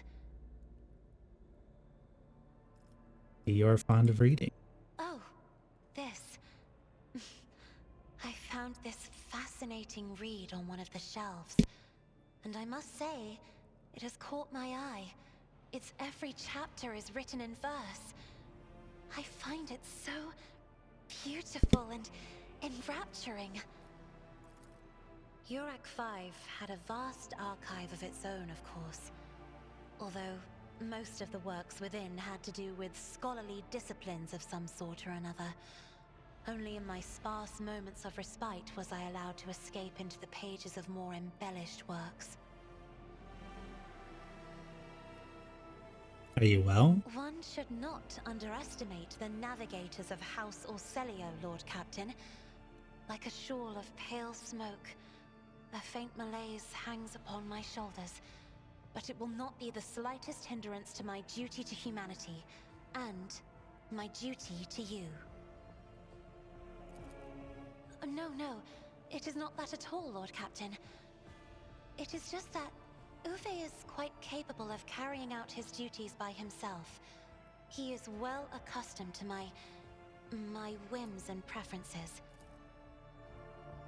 Cassia cringes ever so slightly, adjusts the dormant of her forehead, then awkwardly hides her clawed fingers in the folds of her cloak. The unnatural appearance of navigators often becomes a topic of gossip among lowly servants and officers alike.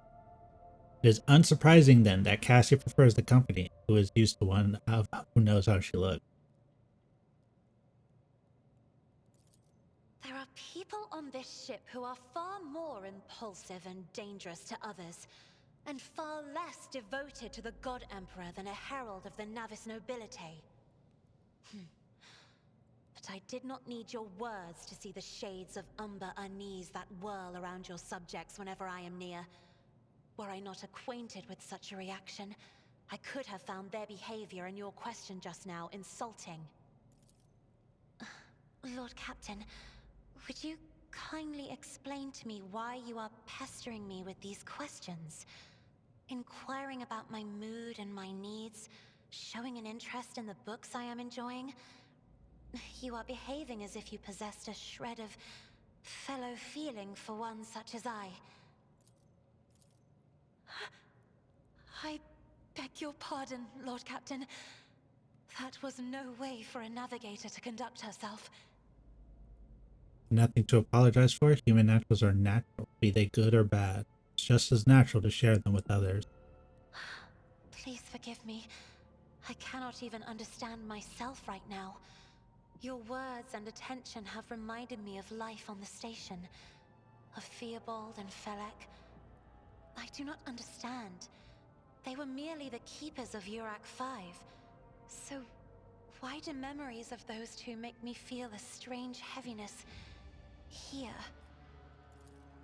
At the same time, I find myself overwhelmed with new excitement and anticipation. At last, I have set foot outside my familiar walls and into a world that I have only seen before in the pages of books. Your ship alone is a treasure trove of remarkable artifacts and curiosities. And just imagine the things that await beyond, but my delight must seem childish to you, surely. In your heart, you must be finding all this quite amusing. I was recently made captain of this ship. I have no idea what I'm doing. did not know. That is to say, I could not have known, as it is the first time we are speaking in a circumstance so private. My word, when I found this place, it was so full of officers. Why did they all leave? Perhaps they did not wish to disturb you. Or because my presence offends them. Then I must take my leave as well. I am due to inspect the Sanctum Navis after the communion ritual and prepare the chamber for the upcoming warp jump. Thank you for your company.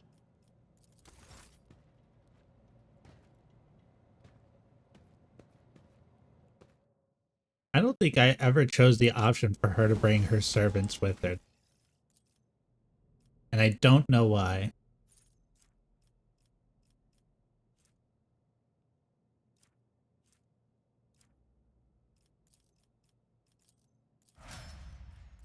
Everybody levels up because I talked to the lady.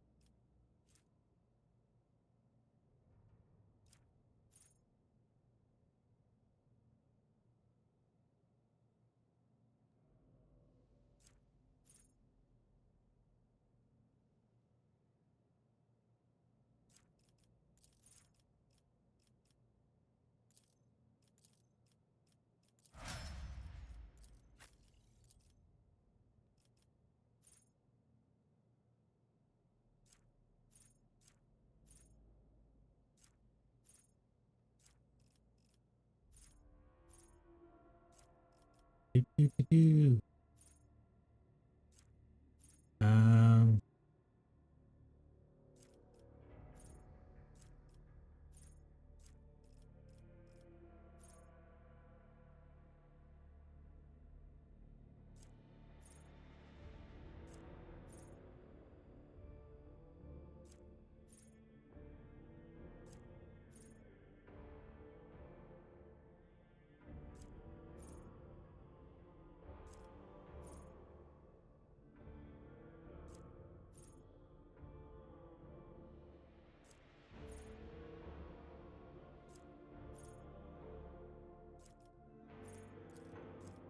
will increase her range.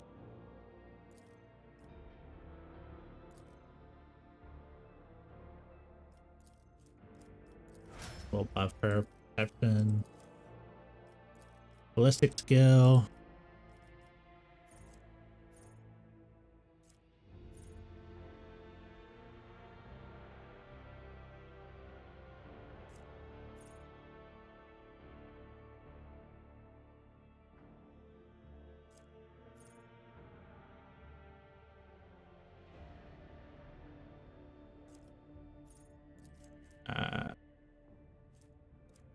Yeah, concentrated fire.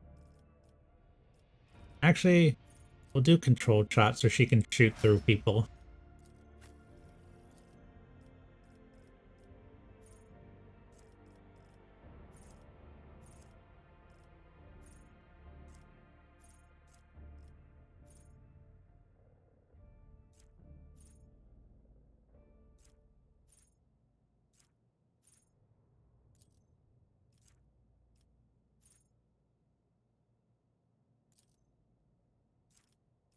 Some regen.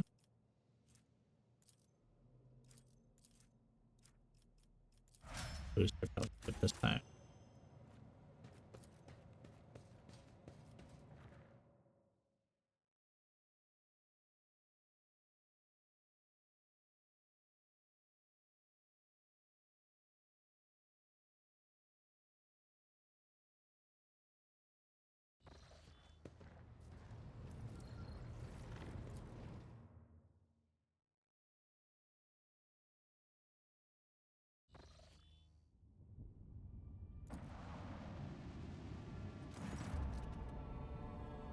Russian report, Lord Captain. Members of a secret cult operating aboard the ship have requested an audience. They wish to present gifts, introduce themselves. I'll commence preparations at once, Lord Captain. For those of you joining and are interested in the giveaway, this is still the prologue of the game. This is not crazy deep. I just started this run today, and 3 hours in, this is the progress I'm at. So you can kind of gauge where you might be in your own playthrough.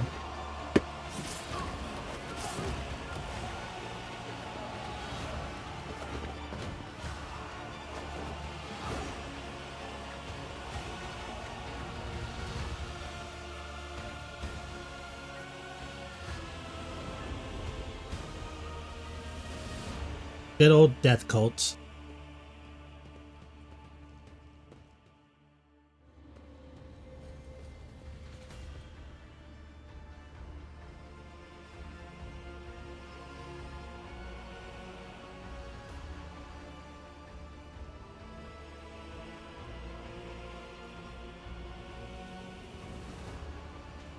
Those on the deck watch in awe as the final figure moves gracefully into ceremonial pose, some of the officers whisper in excitement, while others murmur prayers to the God Emperor. The Undying Emperor commanded us to spin a web of blood around his children, and we obeyed.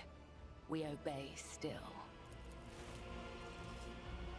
Domin von Valancius, death has whispered your name. We disown Domin Theodora. We renounce our oath to her. And now we give the gift of our blood to you. It is the gift of death. Death has whispered your name. The followers of the tenets of the web swear fealty to their new overlord and offer proof of their devotion. We give you a blade. The silent verdict. The Undying One has chosen you to wield this instrument of death. We give you one of our own, Kibella. She will be your shield and shadow. And we give you the blood of these traitors. The tenets of the web will purify their souls. You have heard many stories about death cults such as this one. The devoted, holy assassins of the Imperium have turned death to a form of worship of the Emperor. They are exemplary slayers, invisible executioners, and the scourge of traitors, heretics, and fallen souls.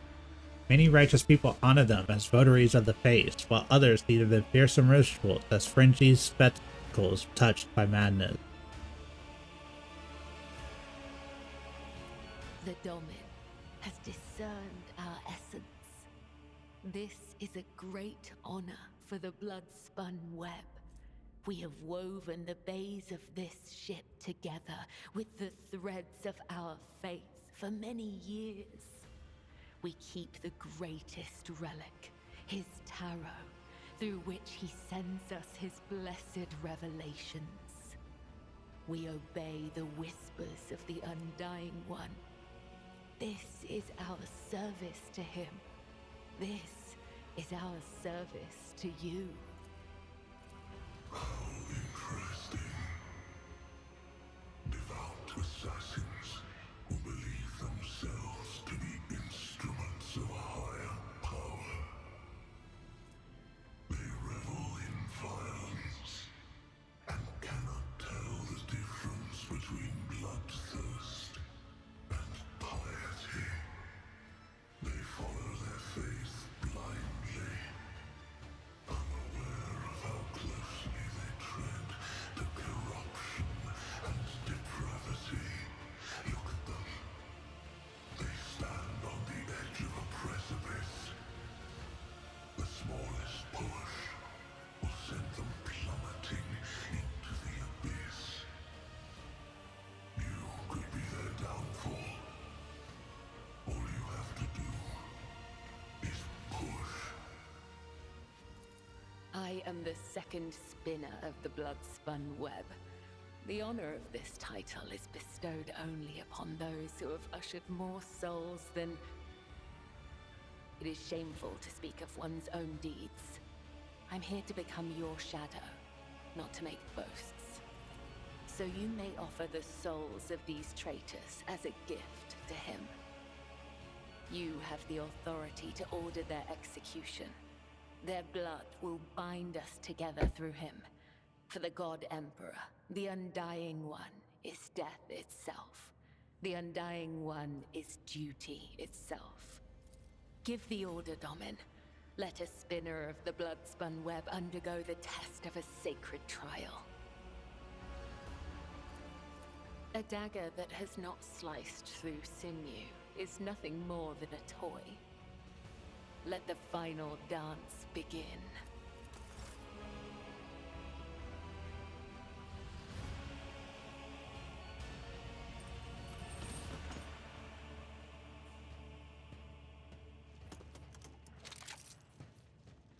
Your Emperor won't save you! Dude, you're so dead.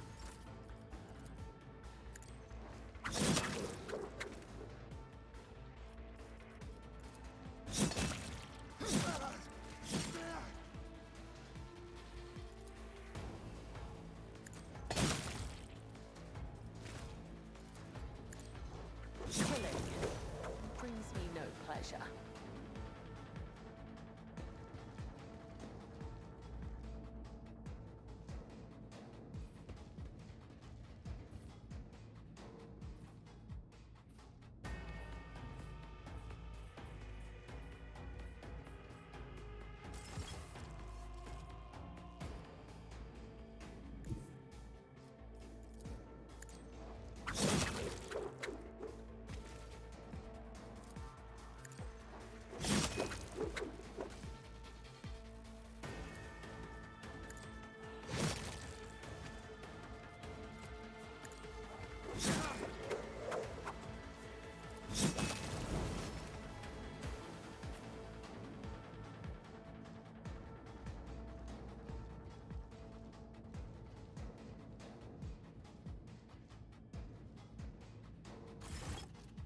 A cut to the heart, a cut to the throat, a cut to the stomach. These wounds have been inflicted according to his pleasure. The blood of the apostates will wash away the stain of their treachery, so that their souls may prostrate themselves before the Undying One's throne and beg his forgiveness. I have acted with reverence and shown proof of my loyalty. Will you accept me, Domin? Will you take me as your shield and shadow? Your ladyship, the spinners of the blood-spun web were watching, tracking, and killing Von Valantis' enemies long before the warrant of trade passed to Lady Theodora. However, their blade has also been known to cut short the lives of highly upstanding persons. But I certainly do not in any way condemn the deeds of the deeply esteemed cult. I'm sure they must have had a good reason. The cultists are the scourge of the seditious. They bring the unrighteous to ruin. The enforces respect to Bloodspud Web, for we have a common goal, to bring his light and his harsh justice to the darkest depths of this ship. Scourge of the seditious folk or not, folk are afraid of them for a reason. A couple watches ago, these spinners took a train driver to pieces for some kind of ritual. I don't know what old Malik did to earn that privilege, though. Who's going to feed his family now? That's a lower decker problem. What matters is that Bloodspud Web serves you faithfully, Lord Captain. My predecessor once delivered a sermon about how the spinners saved this vessel from the servants of the archenemy. This Bloodspun Web paid the price in blood, a river of scarlet that flooded the decks from bridge to bilge. They became the blood of the flagship, the pulse in its veins, and the beat of its heart. Their great sacrifice earned them the favor of House Von Valantia. You will be my shadow. Henceforth I am your shadow, Domin, an instrument of death placed in your hand by the Undying One, for so it was ordained, and so his tarot forespoke. I also come bearing an invitation from the Vizier of the Bloodspun Web. He wishes you to know that the doors to the Undying One's temple are open to you. Now you suggested that the Lord Captain should go down in the depths of her flagship to search for this temple. With all due respect, the lower decks are for servants and crew. They are not a fitting place for her ladyship. I am not permitted to say, if you wish to find the temple, you must walk the path of Saint Ariane, matriarch fighter. Hers was the thread that would become the Bloodspun Web. Her path deep within the flagship and the dark tunnels of the freight line, and that is where yours must begin as well. This journey will bring you closer to the thread of the web, closer to the Undying, closer to understanding death. I will walk in the footsteps. The journey will begin in the deep darkness of the deepest tunnel the Vizier waits you. Your blade awaits direction dome. We will speak again when the time is right.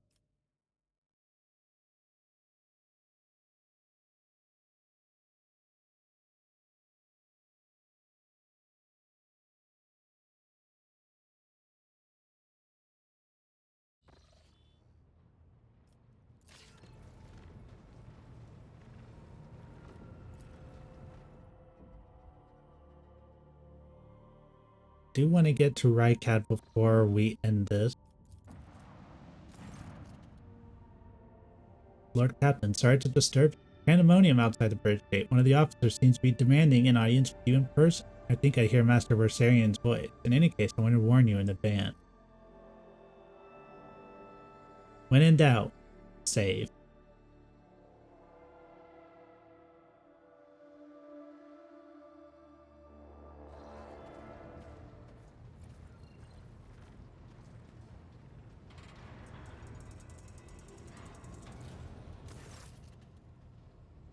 This is not the conduct of an officer. These are the antics of a high-born brat out on a lark. Explain yourself, Lieutenant. I apologize, sire, but I must speak to the Lord Captain. Well, Lieutenant, you may address the Lord Captain, not less, because I see you have already seen fit to disturb her. Your unauthorized appearance on the bridge and display of belligerence to our high-ranker officer will be logged in your personal file without delay. Lord Captain, Lieutenant Aurelia Vent requesting permission to speak on a matter of extreme import and urgency.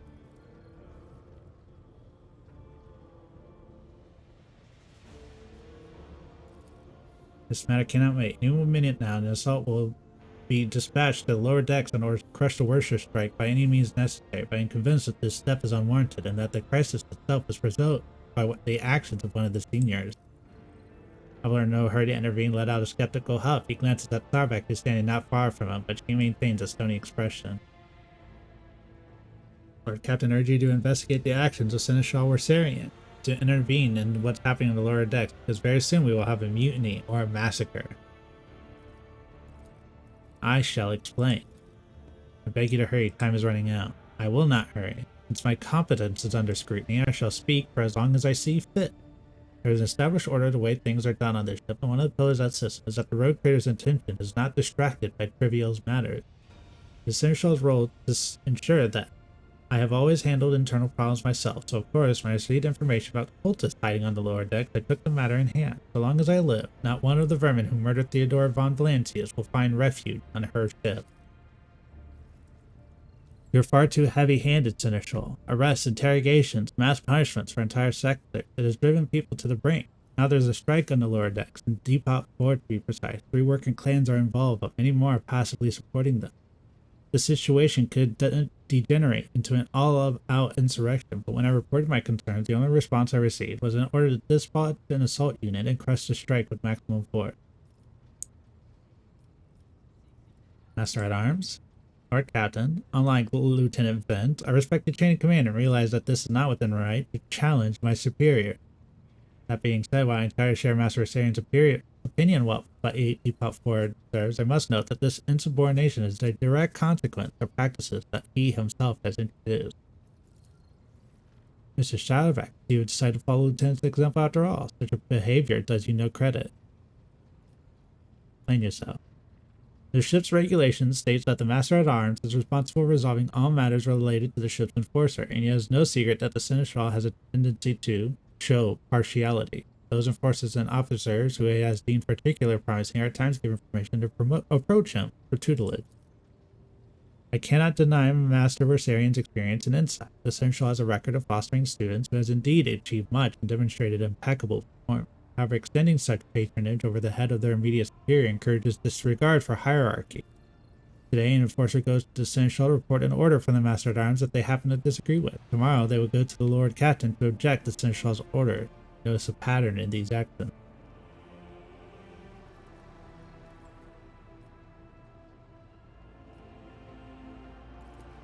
Mr. Sauerbeck, can you recall an occasion where I would encourage an officer to disobey their superior, or one where I would overrule their order or show favoritism to those who merited none?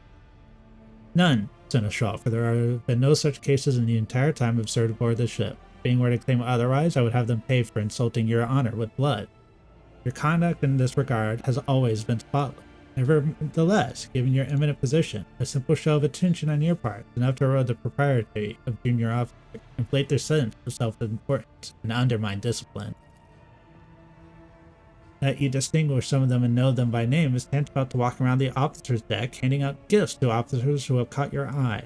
Those you set apart with ambition and audacity, making them stand out. Enforcers are meant to be faceless, ready to die, their fate entrusted to their commander, no one else. That is the sole foundation.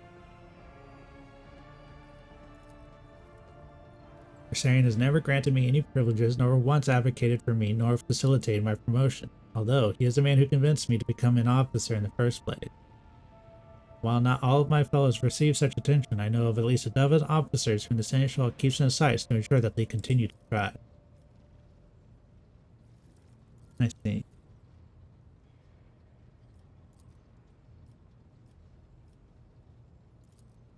See no need to add anything. I acted within the remit of my authority, guided exclusively by the best interests of your protector and your personal safety, which to confirm the rectitude of my actions, I have no objection.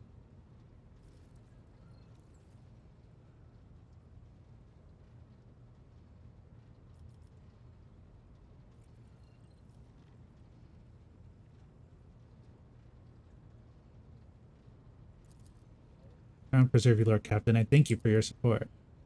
An enterprise bordering on the sophomoric, but please yourself, Lord Captain. However, I categorically insist that I escort that the enforcers were unable to handle, which led them to you and your Seneschal's involvement. I consider my duty to go to Depot for myself and see the expedient resolution of this incident.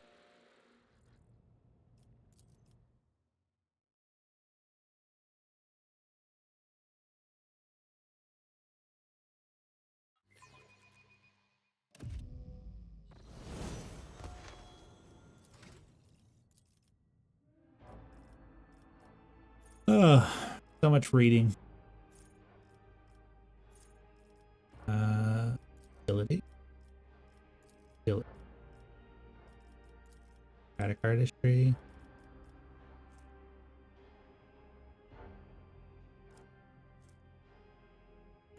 Etiquette.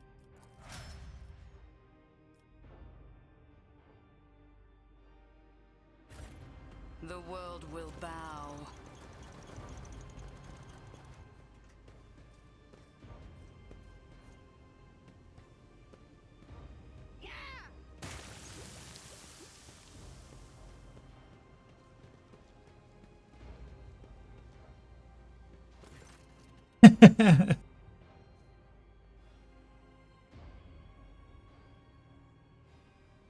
Avalar reflexively wipes the sweat from his brow in a startlingly human gesture, and a telling one, a rare moment where he allows his age and weariness to show through his armor-like veneer of self-assurance.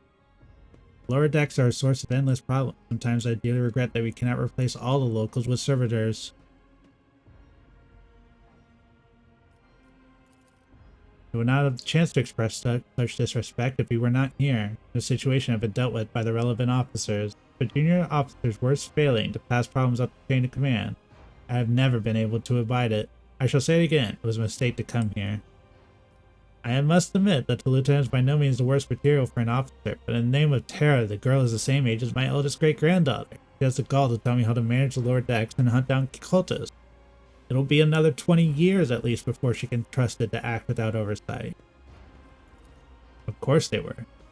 The organization of the daily routine life of the ship rests on my shoulder. A mountain of challenges and problems from which I endeavor to insulate you, Lord Captain. The situation on the lower decks has been a cause for concern, and I have intervened personally on more than one occasion. To them, you are akin to a creature of legend, one who has stood on the steps of the Golden Throne, no less, whereas I am the man whose name is attached to every order docking the ration or lowering a base eating.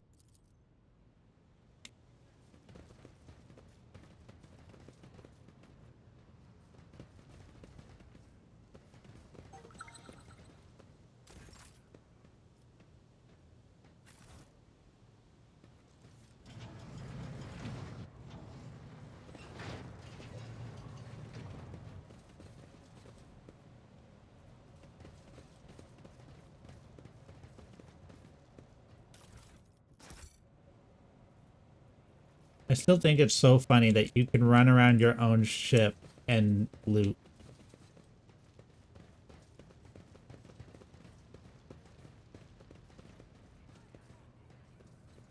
I still do not see our purpose in coming here.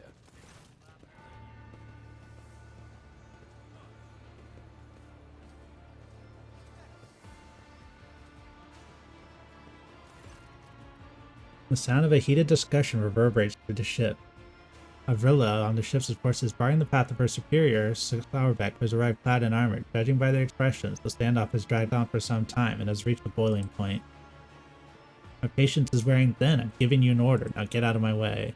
Cannot comply with that. This is my deck, my sector, so as long as this area remains under the Lord Captain's special oversight, no action be taken without my express permission. There are only 3 people authorized to make me stand down. The first officer, the rogue trader, and the Emperor himself. So not all of my lessons fall on deaf ears. Your ladyship.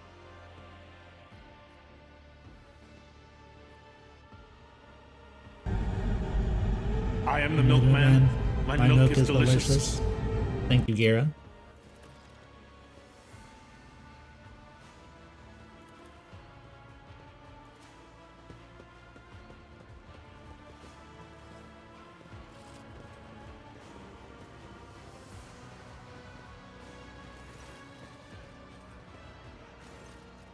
Dozen pairs of eyes stare apprehensively at you. People have before you are typical inhabitants of the lower deck. You take their simple clothing, crude weapons, and faces that display varying levels of mutation, from the barely discernible to the strange to the outright grotesque.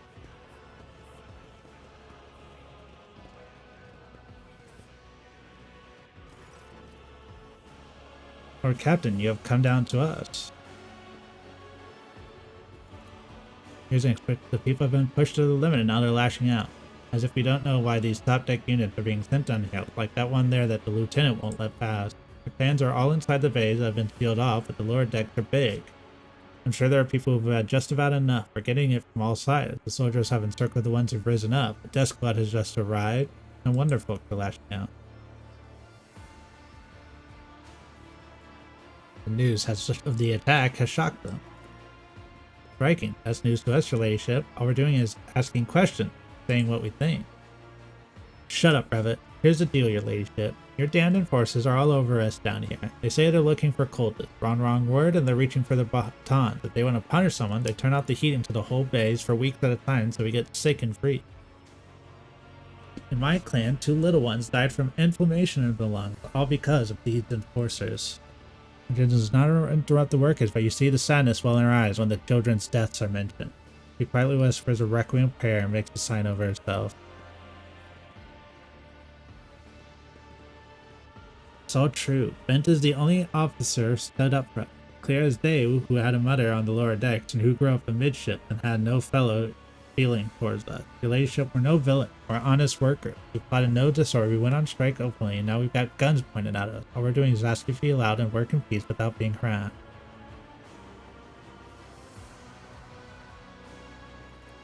A cultist amulet? What's that?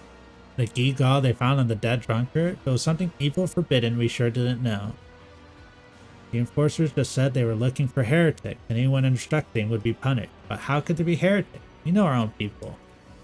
Definitely not. If there were, we'd be the first to report them.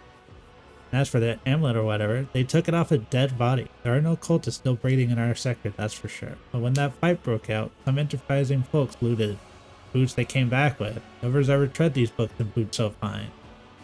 So tell me the occultists have better commanders than us. Boots really were fine. There was no harm in taking them, right? As for the amulet, it might have been pocketed by someone who didn't know any better. We don't need any amulets around here. We all worship the Emperor. We bow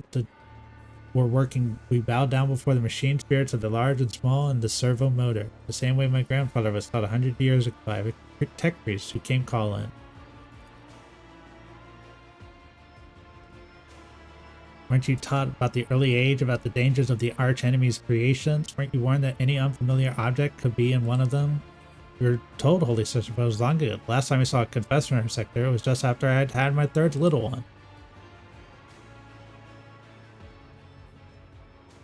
That is regrettable, but we cannot lay the burden of leading a righteous life to the shoulders of the Holy Father. Who will blame you when beasts crawl out of the amulet you stole from the heretic? The Holy Father who was not there, or the scavenger who brought evil down on himself and his neighbors?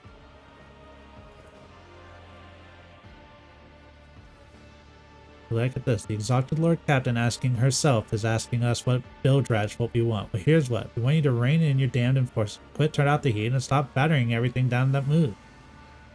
We want to be armed. Give us arms and we'll govern ourselves. We'll defend ourselves. These cultists do show their faces. Not too far on them. They'll never let the maggots on the lower deck live without the enforcers breathing down their necks. They'll probably even assist on the enforcers on the upper deck. That's for weapons. What do we need them for? Before the first day is out, we'll have someone shooting their neighbor out of stupidity and drunkenness. We don't need that. If the enforcers stop hassling us, that'll be enough. In return, we'll find the scavengers who robbed the cultist body and we'll talk to them, one lower decker to another. If there are any more of those damned amulets about, we'll hand them over to the enforcers ourselves.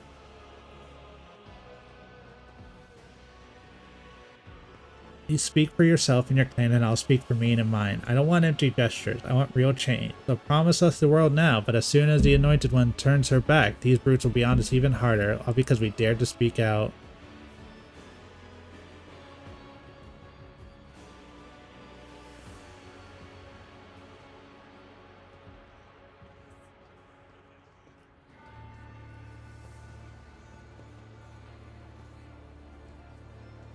Ready? And Cardia's ship. First step towards putting weapons in untrained hands would be even worse. More, the enforcers are needed to maintain oversight and order.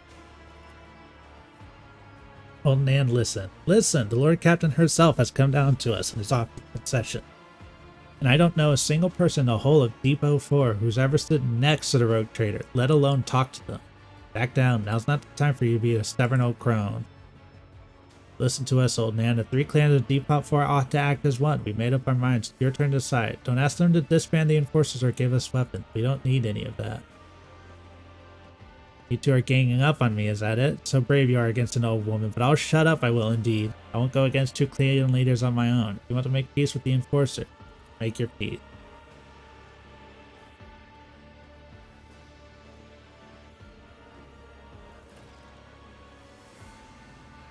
You have not abandoned us, Lord Dexter. You came yourself and settled everything.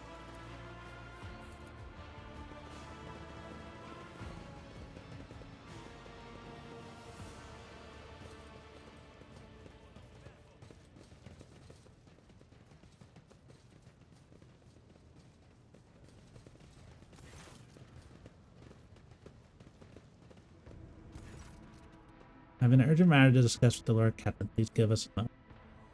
You plead with your investigation, Lord Captain. You kowtowed to the disloyal rival. You believed their lives and showed them leniency. Next time the ship is attacked, that rival will welcome them with open arms, allow them to wreak whether havoc they like because they see you as a weak leader. Is that your future home of the Von Valantis Protectorate?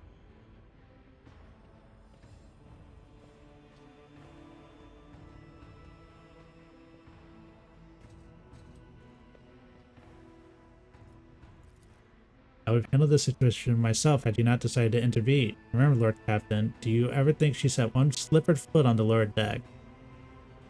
She did not. Such matters were left to myself and the junior officers while she dedicated herself to her grand design, as any true strategist and rogue trader on.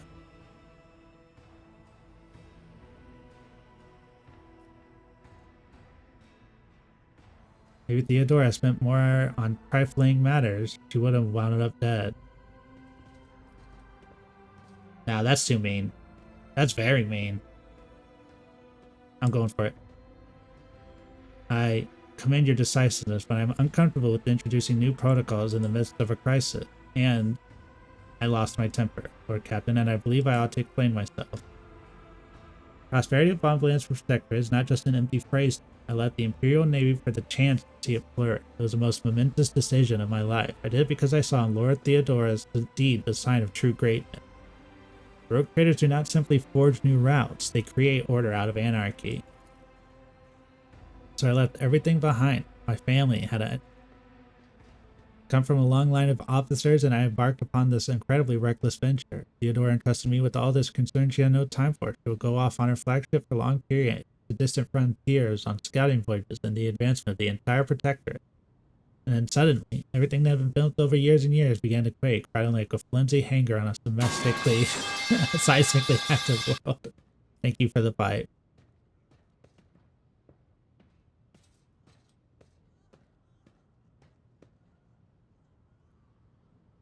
Okay, so he's coming to grips with the fact that everything changed and blew up in his face when he was left in control.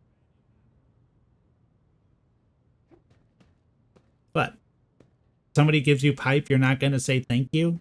That's just rude.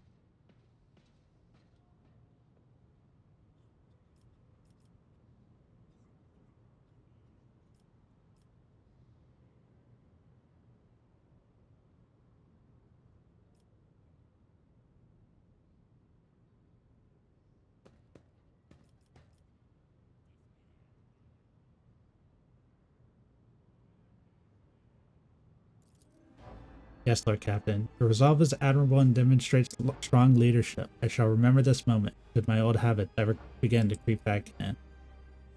Please let us leave.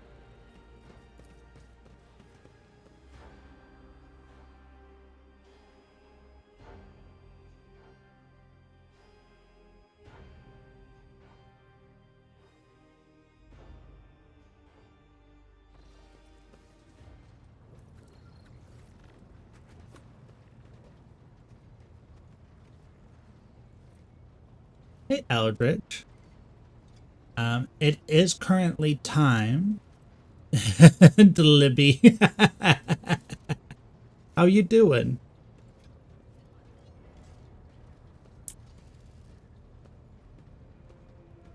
So I am going to be calling the giveaway here, since I did say 6 to 10 a.m. or p.m. because I'm not that crazy.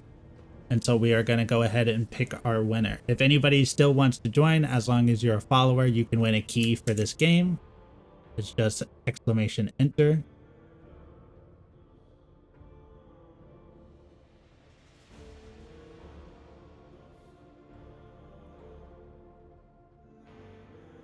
Give it a little moment while I look at the messages I have.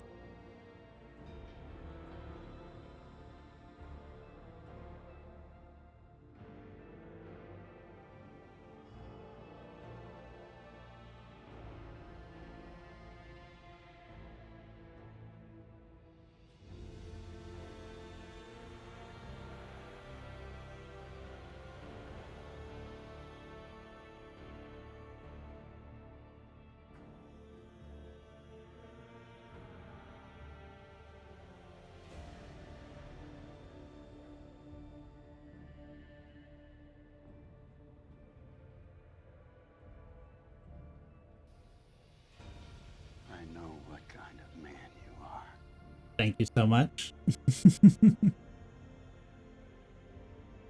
Just processing life. I hope it's going well.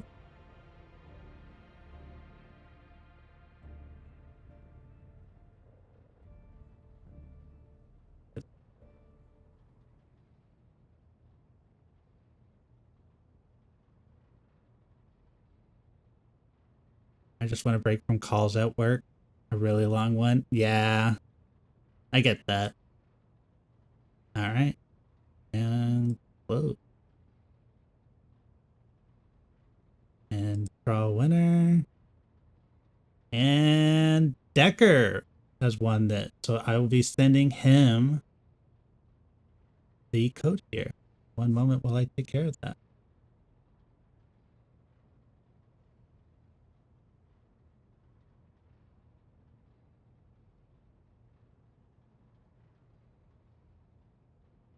Do I have Decker? I have to have some.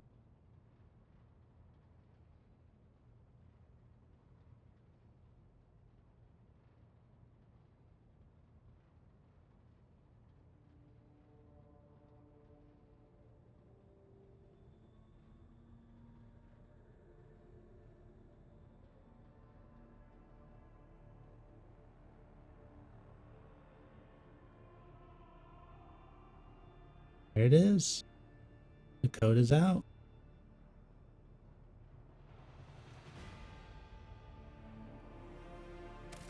Now, unfortunately, I have to get up at 6 a.m. or 4 a.m. So I have 6 hours. So I am going to be calling stream for tonight. I want to say thank you guys all for coming in. Thank you so much for the raids. I'm sorry about the technical problems we've been having. we'll try to figure that out. So hopefully we don't get this going forward. Thank you guys so much. I hope all of you guys have a wonderful night. Let's find somebody to raid into. Who's on right now? Who's on and cool? Oh, Foxus is going.